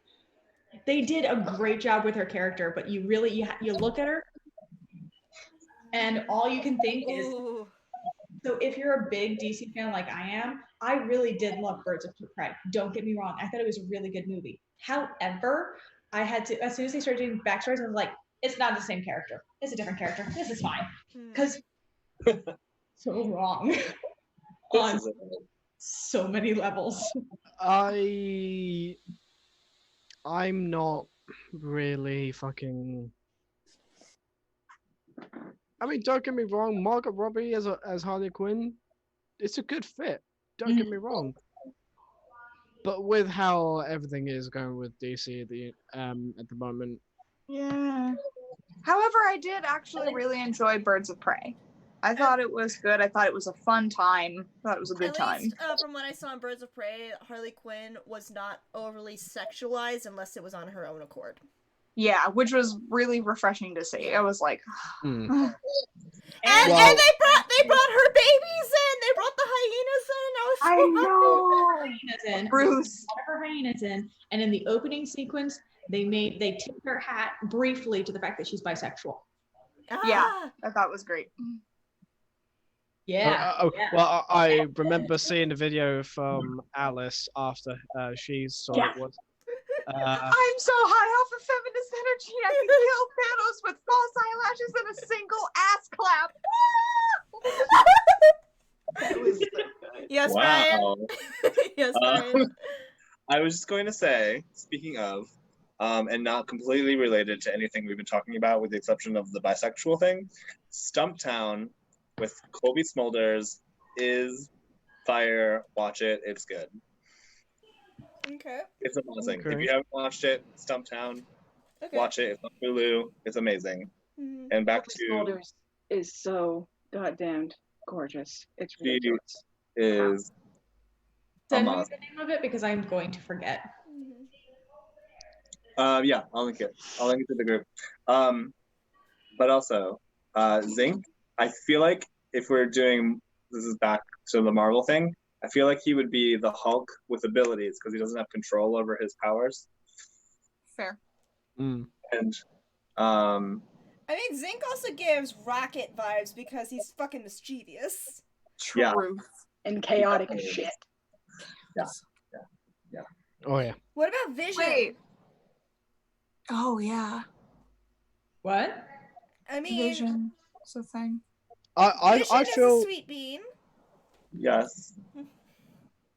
Vision's also like, I'm going to do everything whether or not I have permission. That is also Zinc. But at the same time, I don't know, but I get Zinc vibes from Devotion, because there's an untapped power that currently the party doesn't know of. Wait, Zinc? Like Zinc? our gnome Zinc or Vision? No, so as in I get Vision vibes from Devotion. Okay, because you said you got Zinc vibes from You said Devotion. yeah. You should Shut be up. asleep right now. I technically have slept because by 8 o'clock I passed out. And then I woke up around 2 and I thought, that's enough. There's no chance I'm getting back to sleep. So That's okay. 6 hours of sleep. I'll allow it. Fine. But yeah, I get Vision vibes from Devotion because there's an untapped power, and Vision's true power, which unfortunately they didn't exploit in MCU. Holy shit. There was a moment in the comic where Vision actually taps into the full potential of the Mind Stone. Oh boy. It was fun. But he's also a soft bean, so and I feel the Devotion can like be a bit of a soft bean too. Wait. Zinc is Loki.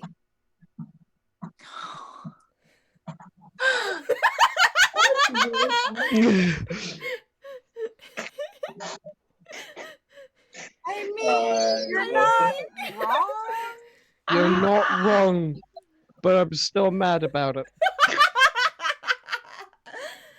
It was really Okay, funny. it's more on the mischief side, not so much the asshole side. Yeah, the cockiness doesn't really translate. Yeah. I've been farting for 30 minutes. I am actually really upset that UK hasn't got Disney Plus yet because they're bringing out the Loki show, Mm-hmm. and I'm like, and not to mention fucking Falcon and fucking Winter Soldier, which I'm fucking pissed about. Breathe. Okay, why do I feel like Darren and his fucking angst is Bucky Barnes? No, that's it. That's it. Darren is Winter Soldier. Right now. Wait, does that turn Sierra into Captain America? Cause I gay ship Steve and Bucky so hard. Guys. He's recovering from being part of a secret organization for 120 years. You're welcome. Our poor boy. You're welcome. Yeah, Dare. Okay, we're scratching. He was used as an assassin. All right, I'm scratching off Rocket. We're putting down Bucky Barnes. Shit. It's up. I called you out too. It's canon.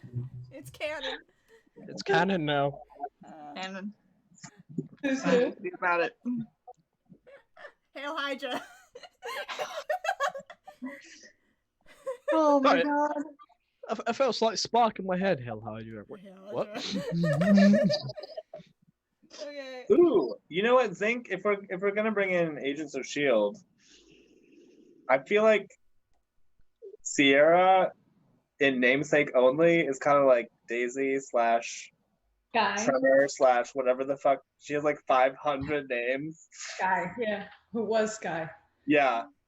But I feel like that's more Zink's like, he's like, I don't have control over these powers. Time away. Time away. Oh. Don't hate me, but I've never seen an episode of Agents of Shield. Neither have I. It's probably the most. It's have so cable. underrated. It's so good. It is just, I love it. It gets weird, and it gets weirder, and then it gets super weird. But it's also in line with the timeline for the Marvel movies. So Yeah, so after a Marvel movie comes out, the following episode of Agents of S.H.I.E.L.D. relates to that previous movie. yeah.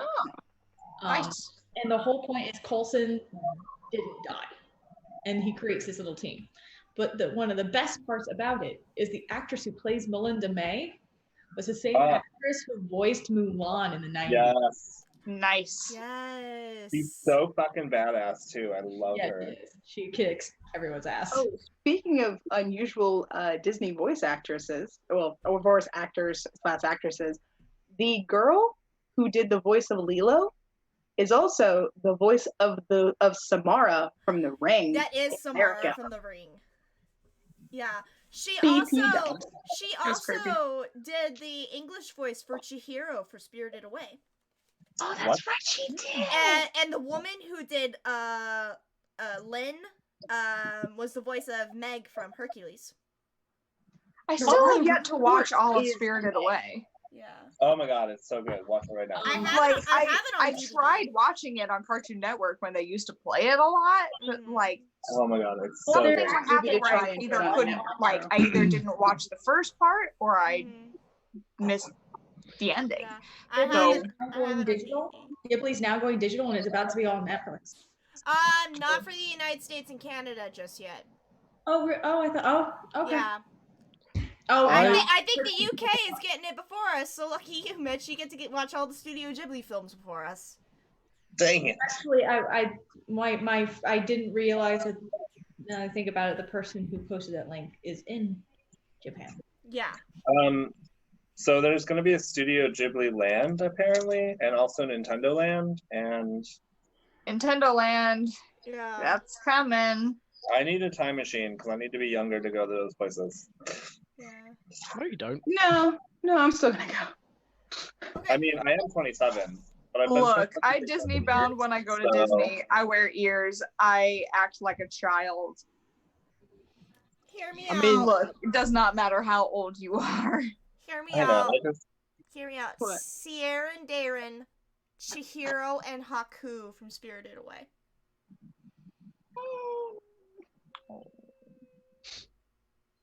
That's cute. Mm. It's super.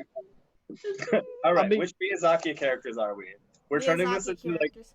we're turning this Actually- into the Instagram surveys. Actually, and I feel bad because I've never seen. Okay, I need to make sure I know her name because unfortunately I've never seen the movie. Wait, why do I feel like Drax is the guy from Princess Mononoke. why do I feel like Sierra would be Ponyo? Ponyo. Like in the sea. the personality of Ponyo reminds me of Sierra. Yeah. Or Kiki from Kiki's Delivery Service. True. Actually, I think Kiki would be more Isla. Fair. I have not seen that movie for a Me hot neither. minute.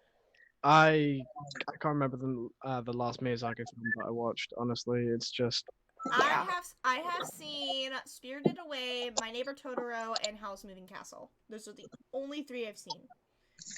The You won't Nausicaa Valley of the Wind is good. I've been told to be careful watching Grave of the Fireflies because of how sad it is. It's very sad. Oh, I haven't seen that one. The only one. ones that I've seen are Ponyo. Was it the Secret of Arrietty? And- And Spirited Away, like the middle part of it, and like a bit of Kiki's Delivery Service. So you have to watch Spirited Away from beginning to end, and you have Yeah. to do it. It's a Cut goal it of up mine. into Like three. I want to watch it. It's so good. Howl's Moving Castle was the first one that I saw in theaters. As y'all can see, I am a Sophie Kenny when it comes to Howl's Moving Castle. I cosplay her. Yeah. Okay, youngins, who the fuck is a Kenny? Basically, a character that you relate to on a personal level. Thank you. I keep hearing this word being used, and I'm Yeah, like, same. I'm not that old. But what is this new slang you children are? Well, the whole term Kenny is like really used by a bunch of Homestucks, so Gotcha. Mm. I think they're the ones who dubbed it. I Which- managed. No. Homestuck is a whole nother can of worms I never want to get into. Yeah, I managed to avoid that one somehow. Yeah, me too. No. I loved every goddamn minute of Okay, it, but I never Okay, cosplayed. I love the cosplays for Homestuck. I don't understand Homestuck, and I'm kind of scared too. I did not and will not avoid the Night Vale. I love Night Vale. I have a Cecil cosplay that I use on a regular basis. Cecil. No. Oh, I'm thinking ooh, Fievel. oh, God. RDD characters in the Game of Thrones universe. Egret.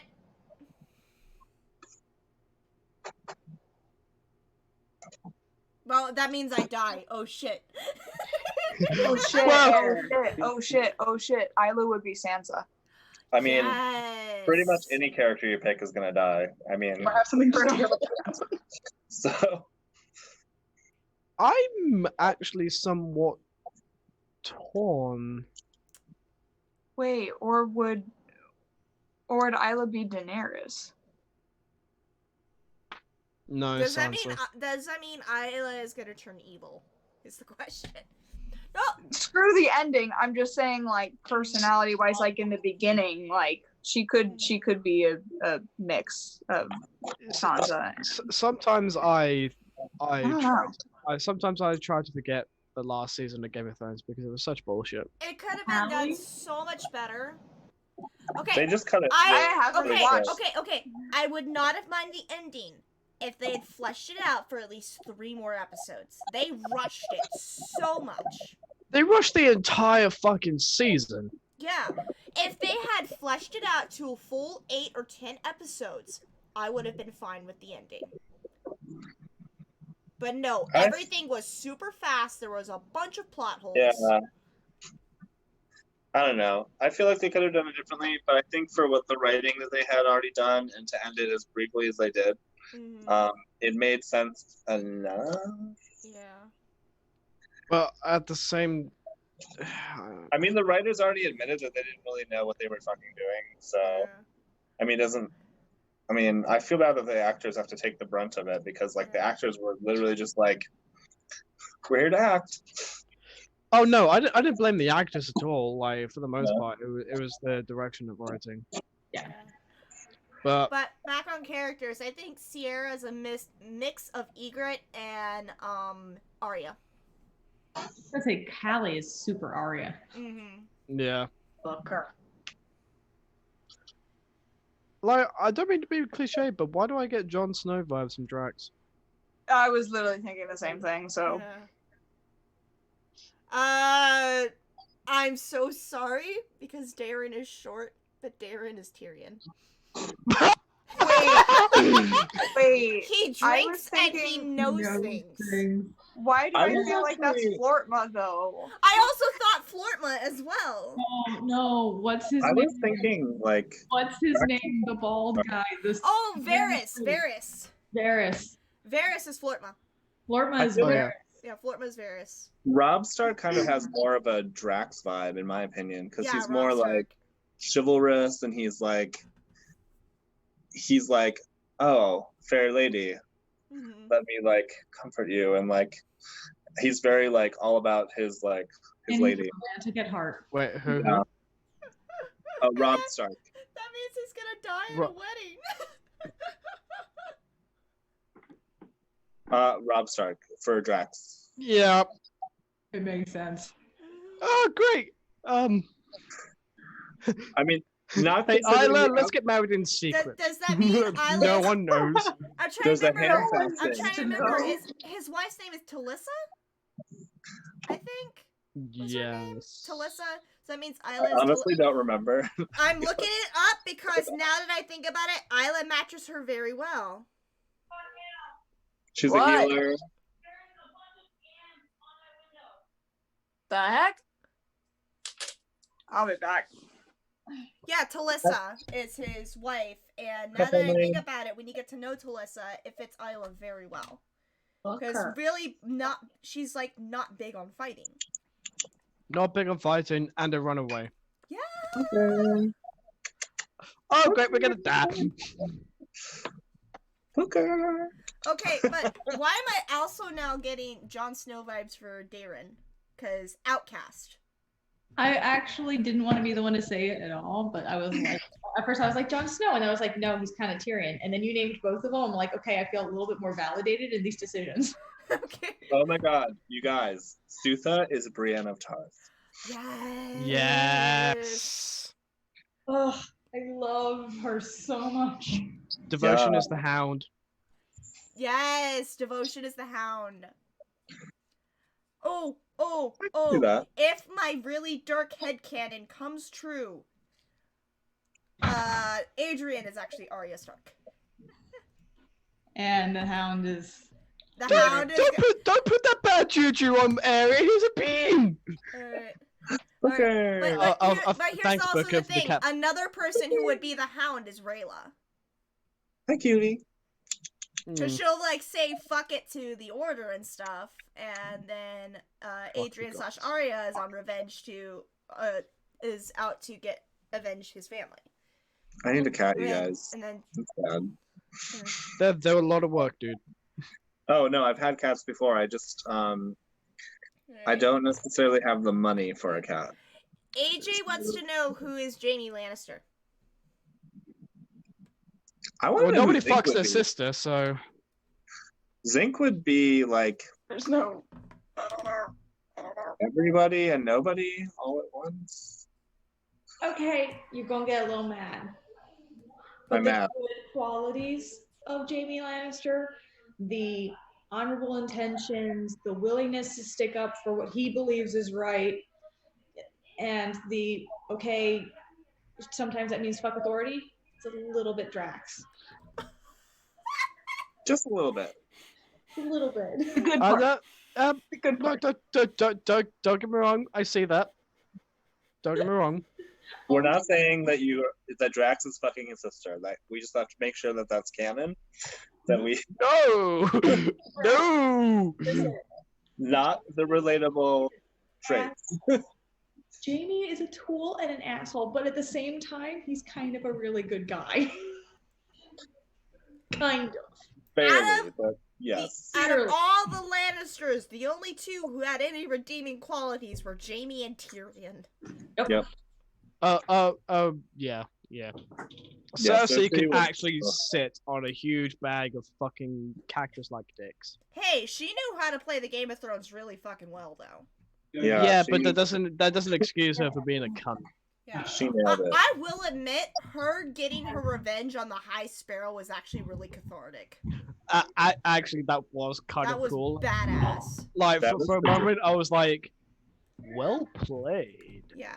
She Very got her, well She got played. her revenge on the Tyrells and the High Sparrow. Like, I mean, it did cost her her son, but that was cathartic watching that. Oh yeah. That was such a good episode. I was just like, what the fuck just happened? Yeah, and plus the wildfire explosion was actually a visual Ooh, fucking yes. adore. I'm gonna go, guys. I'm being reminded how long I've been on here. Alright. I think it's around time for us to end the stream too, because we got the recap out of the way, so we were just doing a lot of like character headcanons. So thank you everybody for stopping by, for listening to our recap and like what headcanons we think each of our characters are for different multiverses. If you tune in tomorrow night, I'm gonna be streaming for Red Dead Redemption 2, and then Friday night is Palentine's Day. We're gonna be doing a bunch of crafting here and talking D&D and other random stuff for all of us single or not gonna be with our partners on Valentine's Day. And then you all have a great rest of your night. Thank you for sticking around, and is it Wednesday yet? We'll see you all next time. Mwah! Bye! Bye.